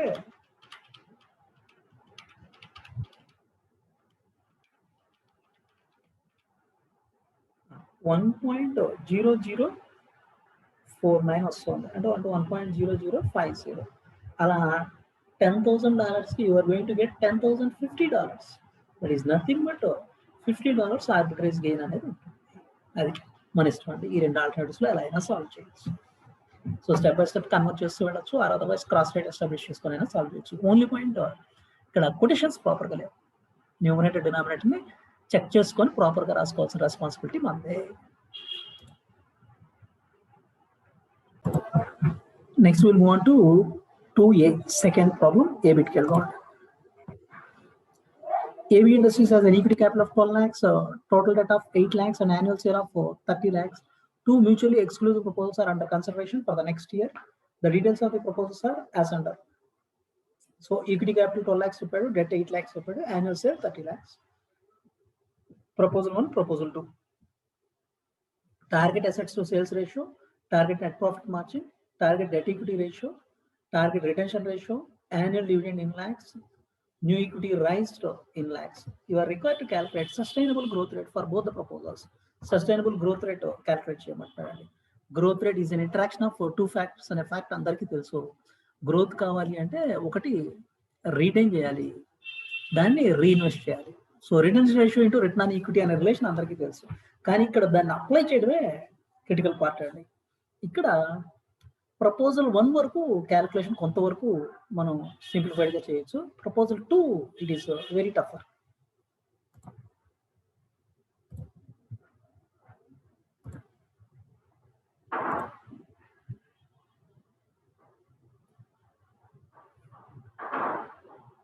first thing, sustainable growth rate or growth rate equal to retention ratio into return on equity. ఈ relation మనం number of problems లో ఈ relation నేర్చుకున్నాం, కానీ ఇక్కడ రిలేషన్ నేర్చుకోవడమే కాదు, ఆ రిలేషన్ బ్యాక్గ్రౌండ్ పెట్టి ఎక్స్ట్రాక్ట్ చేయడం కూడా ఇక్కడ క్రిటికల్ పార్ట్ అవుతుంది. నో ప్రపోజల్ 1 లో టార్గెట్ రిటెన్షన్ రేషియో 75% చెప్తున్నాడు. So 75% retention ratio. Only thing we have to calculate the return on equity. Return on equity calculate చేయడానికి ఇన్ఫర్మేషన్ ఏం అవైలబిలిటీ ఉంది, అసలు బిజినెస్ అనేది ఎలా రన్ అవుతుంది అనే ఫ్యాక్ట్ ని మనం అనలైజ్ చేస్తే, బిజినెస్ లో ఈక్విటీ ప్లస్ డెట్ ఈ రెండింటినీ కలిపి మనం క్యాపిటల్ అప్లైడ్ గా ఇన్వెస్ట్ చేస్తాం. So equity and debt, own funds like 10 lakhs, loan funds like 15 lakhs, ఇవి అసెట్స్ ఫామ్ లో కన్వర్ట్ అవుతాయి. So capital employed asset form లో కన్వర్ట్ అవుతుంది. ఆ అసెట్ నుంచి సేల్ అనేది జనరేట్ అవుతుంది. సో అసెట్ లో ఇన్వెస్ట్ చేసాం, లైక్ ఫిక్స్డ్ అసెట్ లో 20 lakhs ఇన్వెస్ట్ చేసాం, కరెంట్ అసెట్ లో 5 lakhs ఇన్వెస్ట్ చేసాం. దెన్ వీటి నుంచి సేల్ అనేది జనరేట్ అవుతుంది, లైక్ 200 lakhs. దాని నుంచి profit like 2 lakhs profit generate అవుతుంది. అంటే there is a relation between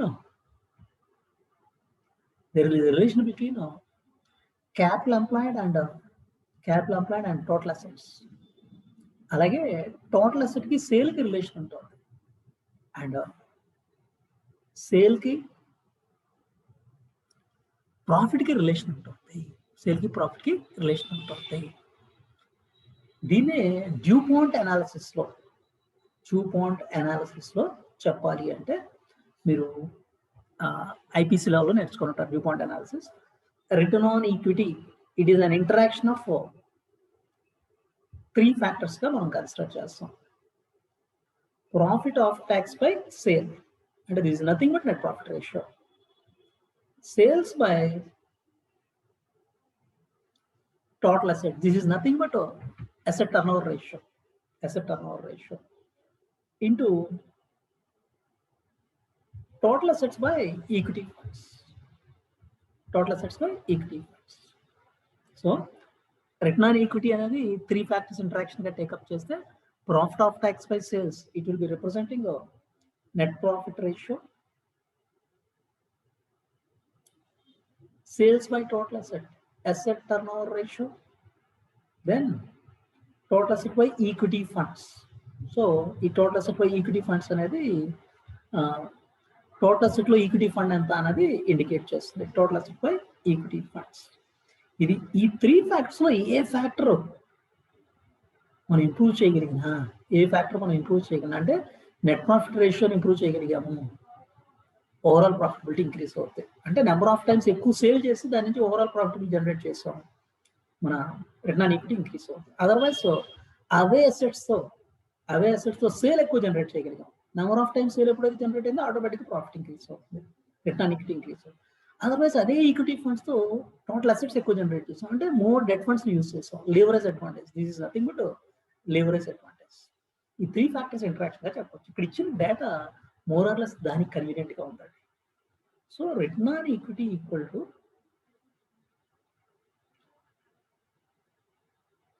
profit after tax by sale, this is net profit ratio. Sales by total assets, this is asset turnover ratio into total asset by equity fund. This is nothing but leverage effect, nothing but leverage effect. Okay. So coming back to this particular problem, profit after tax by sale, net profit ratio 4%. So 4 into sales by total assets. Sales by total assets to sale ratio 0.65 చెప్పాడు. అంటే 1 rupee అసెట్లో ఉంటే sale 65 పైసా rate అవుతుంది. ఇక్కడ sales by total assets కావాలి కాబట్టి దీన్ని 1/0.65గా project చేస్తాం. So total asset to sale 0.65. So 1 rupee sale అయితే అసెట్స్ 0.65 ఉన్నాయంటున్నాడు. ఇక్కడ మనకు కావాల్సిన sale by total assets. So 1/0.65 total assets by equity fund. ఇక్కడ చూడండి, టార్గెట్ డెట్ ఈక్విటీ రేషియో 2:3 చెప్పాడు. టార్గెట్ డెట్ ఈక్విటీ రేషియో 2:3 చెప్తున్నాడు అంటే, సో డెట్ 2 రూపీస్ ఉంటే ఈక్విటీ 3 రూపీస్ ఉంటుంది. అంటే total assets are nothing but 5. So this is 2 + 3 divided by equity funds 3. అంటే 4 into 1/0.65 into 5/3. అది మనం ఎక్స్ప్రెస్ చేయాల్సింది. 4 into 1/0.65 into 5/3. That is nothing but 10.26%. అది ఒకవేళ దీన్ని ఫ్రాక్షనల్ వాల్యూగా 0.04గా రాసి into 100, 10.26%. Return on equity. Now sustainable growth rate equal to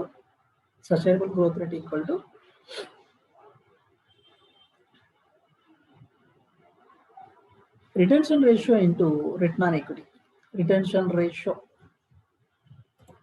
75%, 0.75 into 10.26.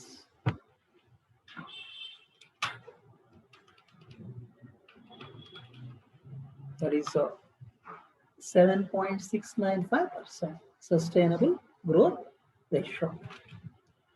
అలాగే ఈ రూట్లో ప్రొసీడ్ అవుతున్నప్పుడు కొన్నిసార్లు మిస్ఇంటర్ప్రిటేషన్ ఏమవచ్చు అంటే, సేల్స్ బై టోటల్ అసెట్స్ 1/0.65 వేయాలి లెక్క ప్రకారం. This is the right thing. దీన్ని కొంతమంది బై ఛాన్స్ 0.65 యాస్టీస్గా టేకప్ చేస్తారు. 1/0.65 తీసుకోవడం కరెక్ట్ అండి ఇక్కడ. అని 0.65 యాస్టీస్గా టేకప్ చేస్తే వాల్యూ డిఫర్ అయిపోతుంది. 4 into 0.65 into 5/3. Then you will get a different value వచ్చే possibility ఉంటుంది. That is one fact we have to understand. So proposal 1 calculation simple calculation అండి. అందులో చిన్న చేంజెస్తో ఎలా మిస్ అయ్యే ఛాన్స్ ఉంది చూద్దాం. ఇలా 4 into 1/0.65 into 5/3 టేకప్ చేయాలి. ఆ 5/3 ఇలా టేకప్ చేస్తున్నప్పుడు 1/0.65 బదులు 0.65 తీసుకొని కొంతమంది మిస్ అవ్వచ్చు. ఓకే, ఇది కరెక్ట్గానే టేకప్ చేశారు. ఈ particular total assets by equity తీసుకునేప్పుడు కూడా కొంతమంది మిస్ అయ్యే ఛాన్స్ ఉంది. దీన్ని 5/3 బదులు 3/5 తీసుకున్నా మిస్ అయ్యే ఛాన్స్ ఉంటుందండి. సో ఫస్ట్ వన్ కరెక్ట్గానే టేకప్ చేశారనుకోండి, 4 into 1/0.65 into 3/5 తీసుకున్నారు అనుకోండి, you are going to get 3.69%. 3.69% వస్తుందండి. But this is not right. So mistake మీరు ఎలా లీడ్ చేసే ఛాన్స్ ఉంటుంది అనేది నేను స్పెసిఫై చేస్తున్నాను.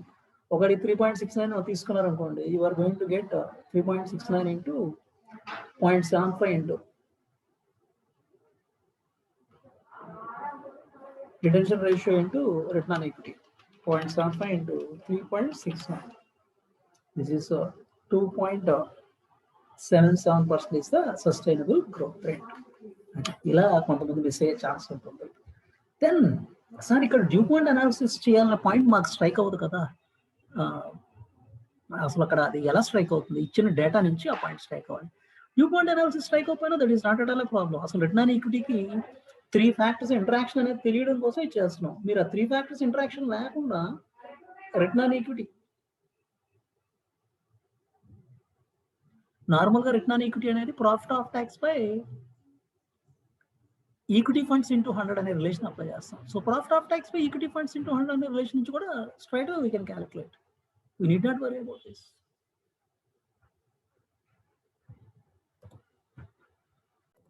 సో ప్రపోజల్ 1 ఆల్టర్నేటివ్ వేలో ఎలా చేయొచ్చు చూద్దాం. ఇక్కడ డ్యూ పాయింట్ అనాలిసిస్ అనేది స్ట్రైక్ అవ్వకపోయినా that is not at all a problem. అంటే we need not worry about it. మరి రిటర్న్ ఆన్ ఈక్విటీ ఎలా క్యాలిక్యులేట్ చేయాలనేది అట్లీస్ట్ ఇది తెలియాలి. Return on equity equal to profit after tax by equity funds into 100. Sir ఏముంది sir profit after tax? ఇక్కడ profit after tax 30 lakhs సేల్లో 4% చెప్పాడు, 1,20,000. Equity funds straight away వాడు 12 lakhs చెప్పాడు. 1.2 lakhs as a percentage of 12 lakhs అంటే 10% కదా. No, 1.2 lakhs profit ఉంది. Okay, 1.2 lakhs profit ఉంది. దాంట్లో ఈక్విటీ ఫండ్స్ ఎలా ఉంటున్నాయి అనేది మనం కన్సిడర్ చేయాల్సింది. ఇక్కడ ప్రపోజల్ 1లో వాడు ఏదైతే టార్గెటెడ్ ఈక్విటీ చెప్పాడో దాన్ని టేకప్ చేయాలి. Targeted equity. సో దానికి మనం చేయాల్సింది దెన్ వాడు ఇచ్చిన ఇన్ఫర్మేషన్లో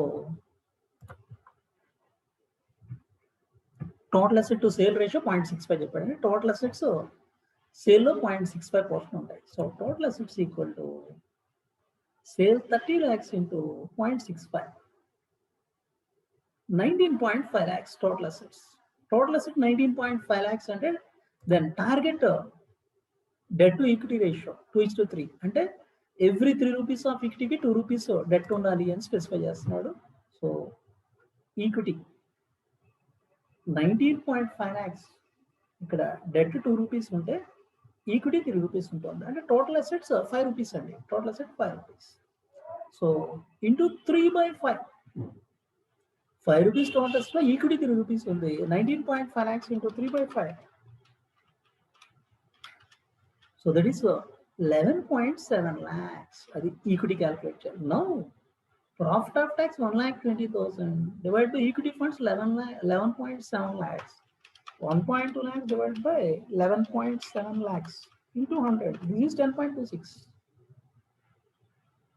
Same thing we are going to get. ఇక్కడ 10.626 ఏదైతే ఉందో అదే రావచ్చు. సో ఇక్కడ ఏంటి అంటే వాడు ఇచ్చిన డేటా కన్వీనియంట్గా డ్యూ పాయింట్ అనాలిసిస్ కన్వీనియంట్గా ఇచ్చాడు. Net profit ratio 4%, sales by total assets 1/0.65, total asset by equity fund this is 5/3. So అది ఇచ్చింది కన్వీనియన్స్. దాన్ని మీరు చేంజ్ చేసుకొని క్యాలిక్యులేట్ చేయాలంటే ప్రాఫిట్ ఆఫ్ ట్యాక్స్ క్యాలిక్యులేట్ చేసుకోవచ్చు. 30 lakhs into 4%, 1,20,000.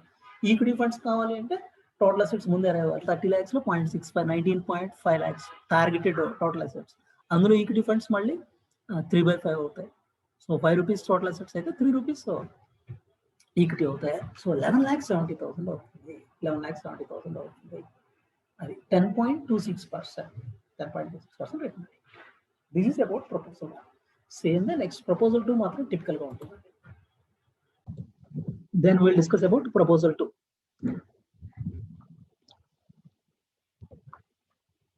Target assets to sales ratio 0.62 చెప్పాడు. Target net profit margin 5%. Target debt to equity 4:1. And annual dividend amount చెప్పాడు. ఇక్కడ అంటే రిటెన్షన్ రేషియో చెప్పలేదు. న్యూ ఈక్విటీ వైజ్ 1 lakh చెప్తున్నాడు. So దీని నుంచి ప్రపోజల్ 2 కి మనం క్యాలిక్యులేట్ చేయాల్సి ఉంటుంది. సో ప్రపోజల్ 1 ఎలా చేసాం, సిమిలర్ లైన్స్ లో ప్రొసీడ్ అవుతాం. So profit of tax by sale, that is net profit margin 5%. Sales by total assets, total assets sale చెప్పాడు అంటే 1/0.62 టేకప్ చేస్తాం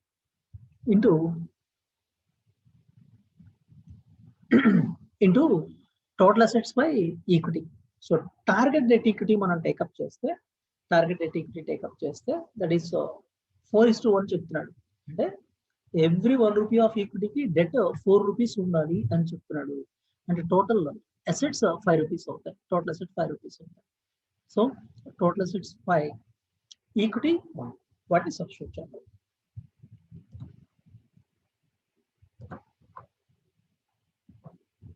This is 2A we are solving.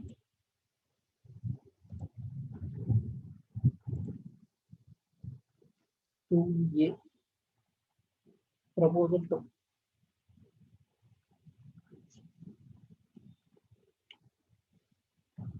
Then return on equity equal to profit of tax by sale into sale by total assets into total assets by equity funds. ఇది మనం use చేసిన relation. Profit of tax by sale, net profit margin 5% into sales by total assets. Sales by total asset అంటే total asset by sale చేశాడు, దాన్ని inverse take up చేయాలి. 1/0.62 into total asset by equity fund. So det equity, debt 4 అయితే equity 1, total 5, total assets 5. So this is 5/1. So this comes to 5 into 1/0.62 into 5, 40.32%. So 40.32% is the return on equity. ఇంకా వేరే alternative assumptions తీసుకొని otherwise కూడా calculate చేయొచ్చు. ఇక్కడ proposal 2 లో number of assumptions కోరుతున్నారు. I'm going by the same line. First proposal ఎలా వెళ్ళామో అదే లైన్స్ లో వెళ్తాను. దెన్ ఇక్కడ మన ఫస్ట్ ప్రపోజల్ లో ఎలా అయితే ఆల్టర్నేటివ్ వేలో దీన్ని చేసామో, profit of tax by sale into sale by total assets into total asset by equity fund, అదే రిలేషన్ లో ప్రొసీడ్ అవుతాం. దీన్ని profit of tax by equity funds గా కూడా ప్రొసీడ్ అవ్వచ్చు. సో ఈక్విటీ ఫండ్స్ ఎంత అన్నది మనం క్యాలిక్యులేట్ చేయాలి, ప్రాఫిట్ ఆఫ్ ట్యాక్స్ కూడా క్యాలిక్యులేట్ చేయాలి. అది ఈ నెక్స్ట్ బిట్ లో మనం అలా చేయదలుచుకుంటే రెండింటిని క్యాలిక్యులేట్ చేయాల్సి వస్తుంది. ఆల్రెడీ కూడా చూద్దాం.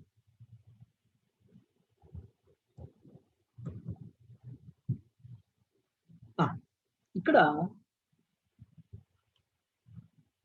Total assets at present equity 12 ఉన్నది, +1 ఇంకో 1 lakh రైస్ చేస్తున్నాం, 13 lakhs అవుతుంది. Debt 8 lakhs, 21 lakhs. ఈ 21 lakhs టోటల్ అసెట్స్ గా కన్సిడర్ చేస్తే టోటల్ అసెట్ టు సేల్ 0.62 చెప్తున్నాడు. Total asset by sales equal to 0.62. Then 21 lakhs divided by sale equal to 0.62.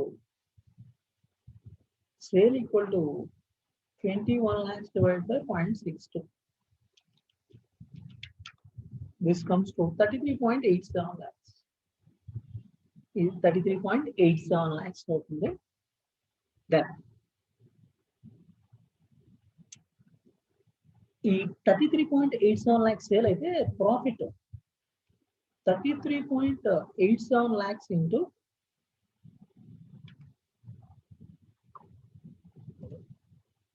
net profit margin 5% అవుతుంది.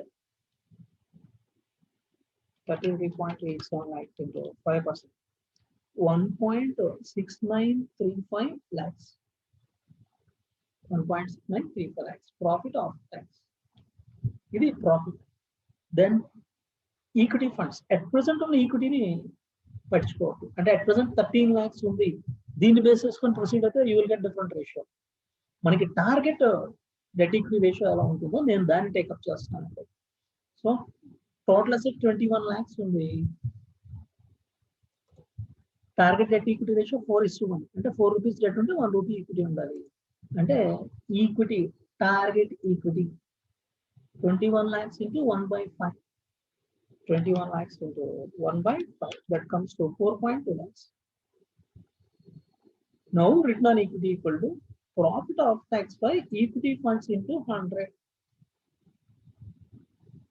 Profit after tax by equity funds into 100. Profit after tax 1.6935 lakhs divided by equity 4,20,000 into 100.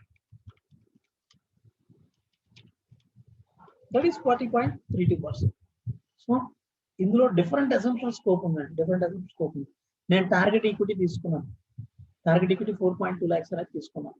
So existing equity తీసుకున్నారు అనుకోండి, you will get different ratio. Then if you are going to take existing equity, return on equity equal to profit of tax 1.6935 lakhs divided by existing equity 13 lakhs into 100.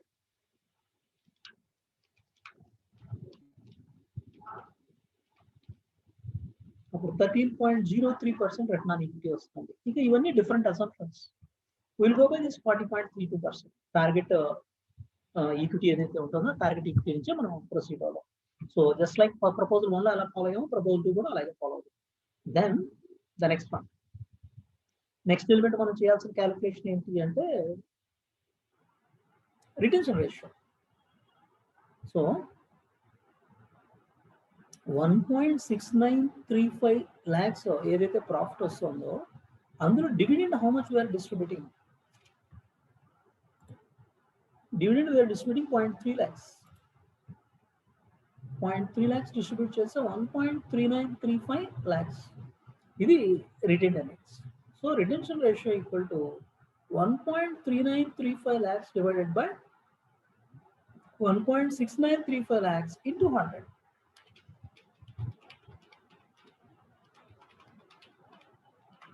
So that is 82.28% is the retention ratio. 285%. This is retention ratio. So 82.285%. Multi different assumptions lo vellaliki different ratios ravochu. I am going by this line. Then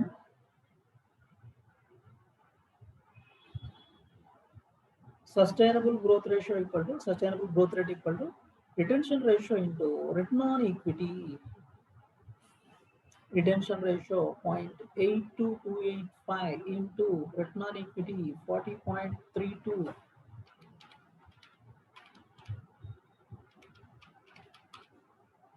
33.18%.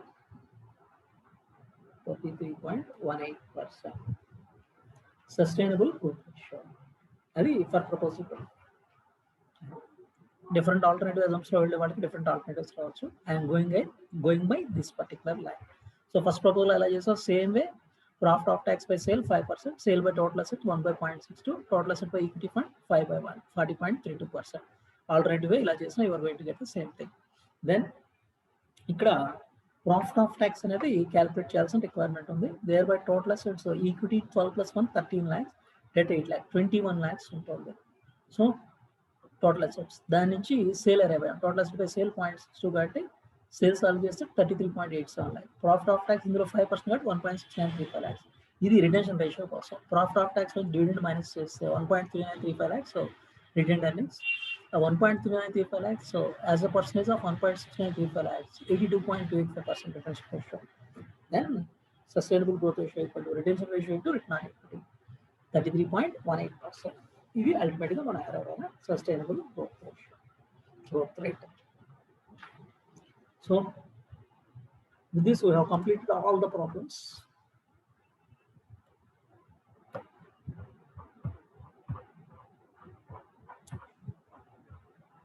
First question లో ఉన్న 3 problems discuss చేసాం.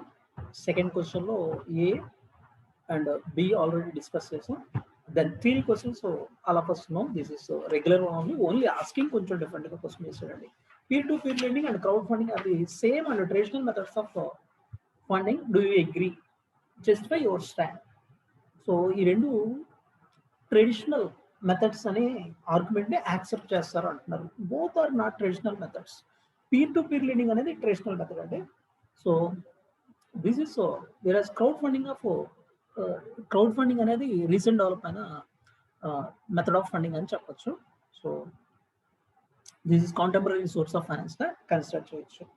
Then peer to peer lending లో group of people will come together and they will be lending between themselves, so lending money to each other.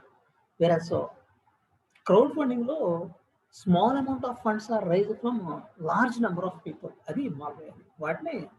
So peer to peer lending oka 2 sentence stance enti ee rendu same kaadu adi oka sentence rasi, peer to peer lending into oka 2 sentences, crowdfunding oka 2 sentences, that is sufficient. This is so start of finance lo andariki telusinde. Then 3 A solve చేసాం, B discuss చేసాం. Then C, an individual attempts to found and build a company from personal finances or from the operating revenues of the new company. What this method is called? So ఇక్కడ థియరీలో కూడా direct నుంచి indirect గా turn అవుతున్నాడండి. There we should be careful. So ఇది first bootstrapping అనే points like అవ్వాలి. Discuss any 2 methods. So bootstrapping లో general గా మనం 3 మెథడ్స్ బూట్ స్ట్రాపింగ్ లో మనం డిస్కస్ చేస్తాం. So first thing operational revenues and personal finance నుంచి ఫైనాన్స్ చేస్తున్నారంటే దట్ ఈస్ బూట్ స్ట్రాపింగ్ అనేది క్లియర్ గా మనం స్పెసిఫై చేయాలి. అలా బూట్ స్ట్రాపింగ్ లో 3 డిఫరెంట్ సోర్సెస్ గురించి డిస్కస్ చేస్తాం. Trade credit, factoring, leasing. Trade credit general గా ఏ బిజినెస్ లో అయినా క్రెడిట్ అనేది డెఫినెట్ గా ఇన్వాల్వ్ అవుతుంది. అలా సప్లయర్స్ నుంచి మనం క్రెడిట్ ఏదైనా అప్లై చేస్తున్నామంటే that is nothing but trade credit. Factoring, selling of accounts receivable. So ఈ అకౌంట్స్ రిసీవబుల్ సేల్ చేయడం వల్ల మనకి కలెక్షన్ రెస్పాన్సిబిలిటీ అనేది అవాయిడ్ అవుతుంది. బ్యాడ్ డెట్ రిస్క్ ని కూడా ఎలిమినేట్ చేసుకోవచ్చు. Leasing, huge amount of funds ని ఒక సింగిల్ స్టెప్ లో ఇన్వెస్ట్ చేయడం అనేది అవాయిడ్ అవుతుంది. So huge lump sum fund investment can be avoided. అది లీజింగ్ లో ఉన్న అడ్వాంటేజ్. సో ఎనీ 2 మీరు సెలెక్ట్ చేసుకొని వాటి గురించి 3 or 4 పాయింట్స్ 3 or 4 స్టెప్స్ లో దాన్ని డిస్క్రైబ్ చేయొచ్చు. Definitely this is also regular one only. Then 4A discuss చేసాం.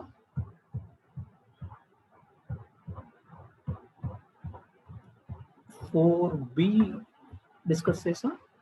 4C, side pocketing enhances the value of mutual fund. Do you agree? Briefly explain the process of side pocketing.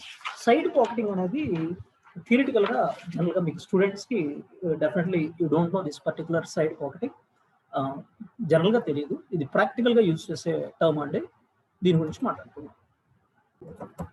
Side pocketing అంటున్నాము అంటే first వాడు whether it enhances the mutual fund value or not అంటున్నాడు. Definitely it enhances the improves the value of mutual fund. So ఈ side pocketing అంటున్నాం అంటే separation of risky assets. Mutual fund invest చేసే వాటిలో risky assets ని riskless investments or cash holdings నుంచి separate గా segregate చేయడాన్ని సైడ్ పాకెటింగ్ అంటారండి. Segregating or separating risky assets from riskless or cash holdings. Then ఈ ప్రాసెస్ అనేది ఎలా హ్యాపన్ అవుతుంది అంటే జనరల్గా కొన్నిసార్లు rating of mutual fund increase అవ్వచ్చు, కొన్నిసార్లు డిక్రీజ్ అవ్వచ్చు. So rating of mutual fund decrease అవుతుంది అనుకోండి, అలాంటి కాంటెక్స్ట్ లో more and more reductions happen అయ్యే పాసిబిలిటీ ఉంటుంది. More number of investors encash చేసుకునే పాసిబిలిటీ ఉంటుంది. అలాంటప్పుడు ఇల్లిక్విడ్ అసెట్స్ ఏవైతే ఉంటాయో వాటిని side pocketing process through liquid assets లో కన్వర్ట్ చేయడం అనేది హ్యాపన్ అవుతుంది. అలా లిక్విడ్ అసెట్స్ లోకి ఎప్పుడైతే కన్వర్ట్ చేస్తారో actual value, most of the value liquid assets లో రిఫ్లెక్ట్ అవుతుంది. సో ఇన్వెస్టర్స్ మెజారిటీ ఇన్వెస్టర్స్ అన్కాష్ చేసుకున్నా there will not be any problem. అది side pocketing thereby it enhances the value of the mutual fund అని చెప్పచ్చు. Then the next one,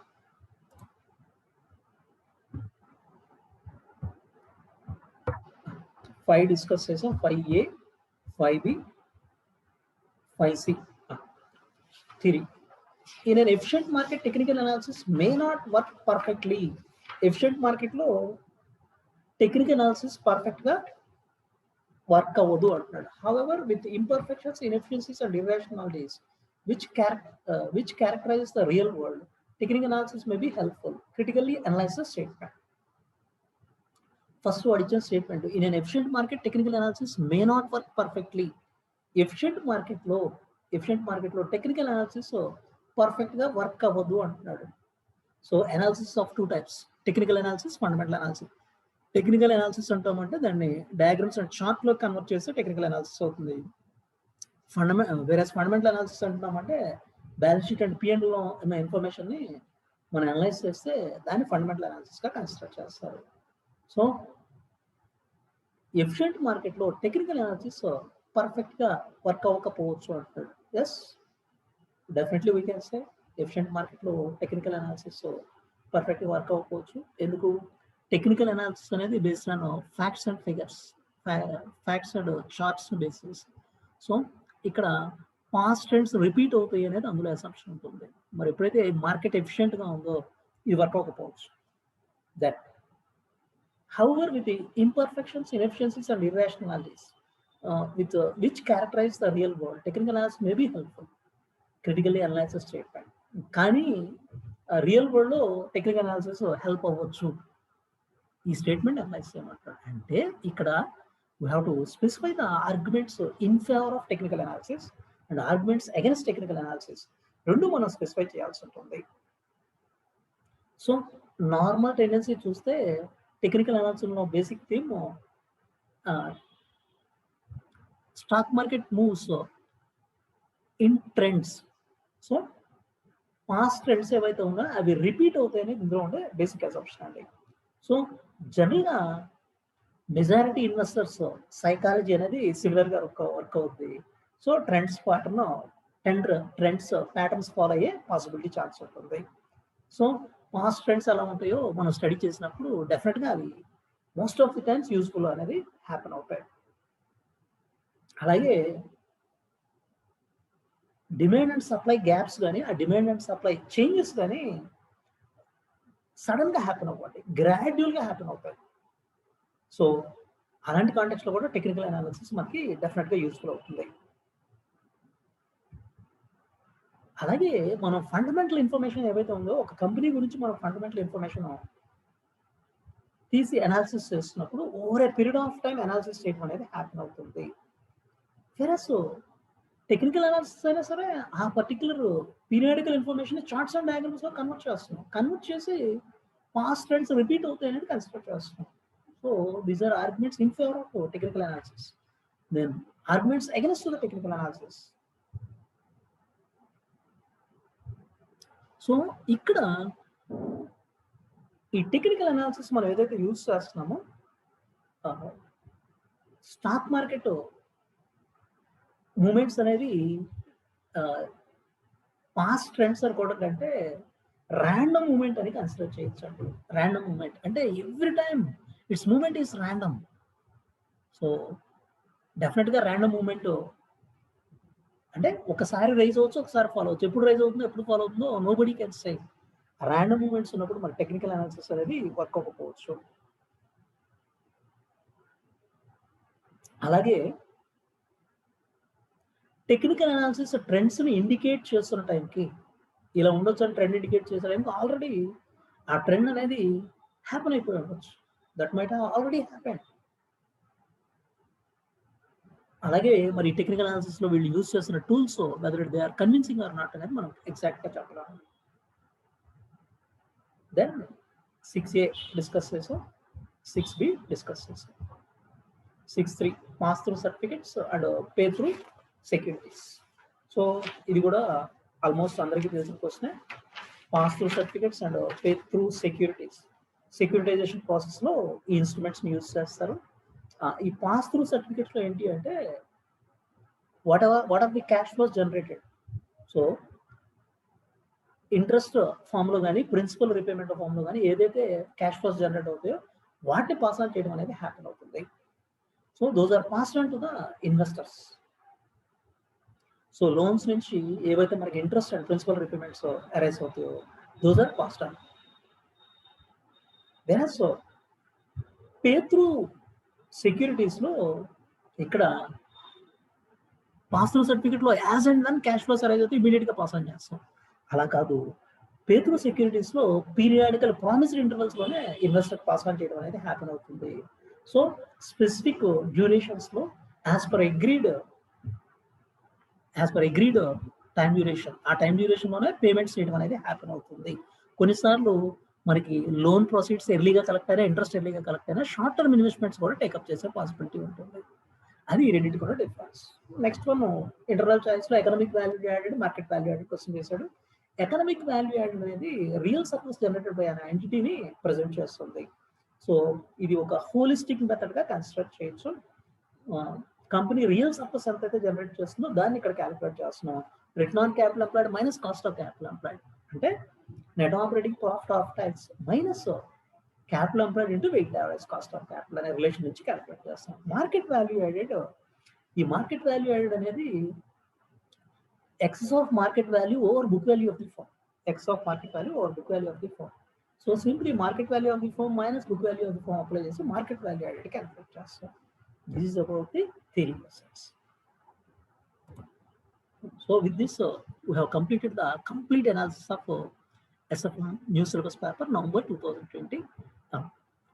ఇలాంటివి అకేషనల్గా ఇలాంటి papers arise అవ్వచ్చు.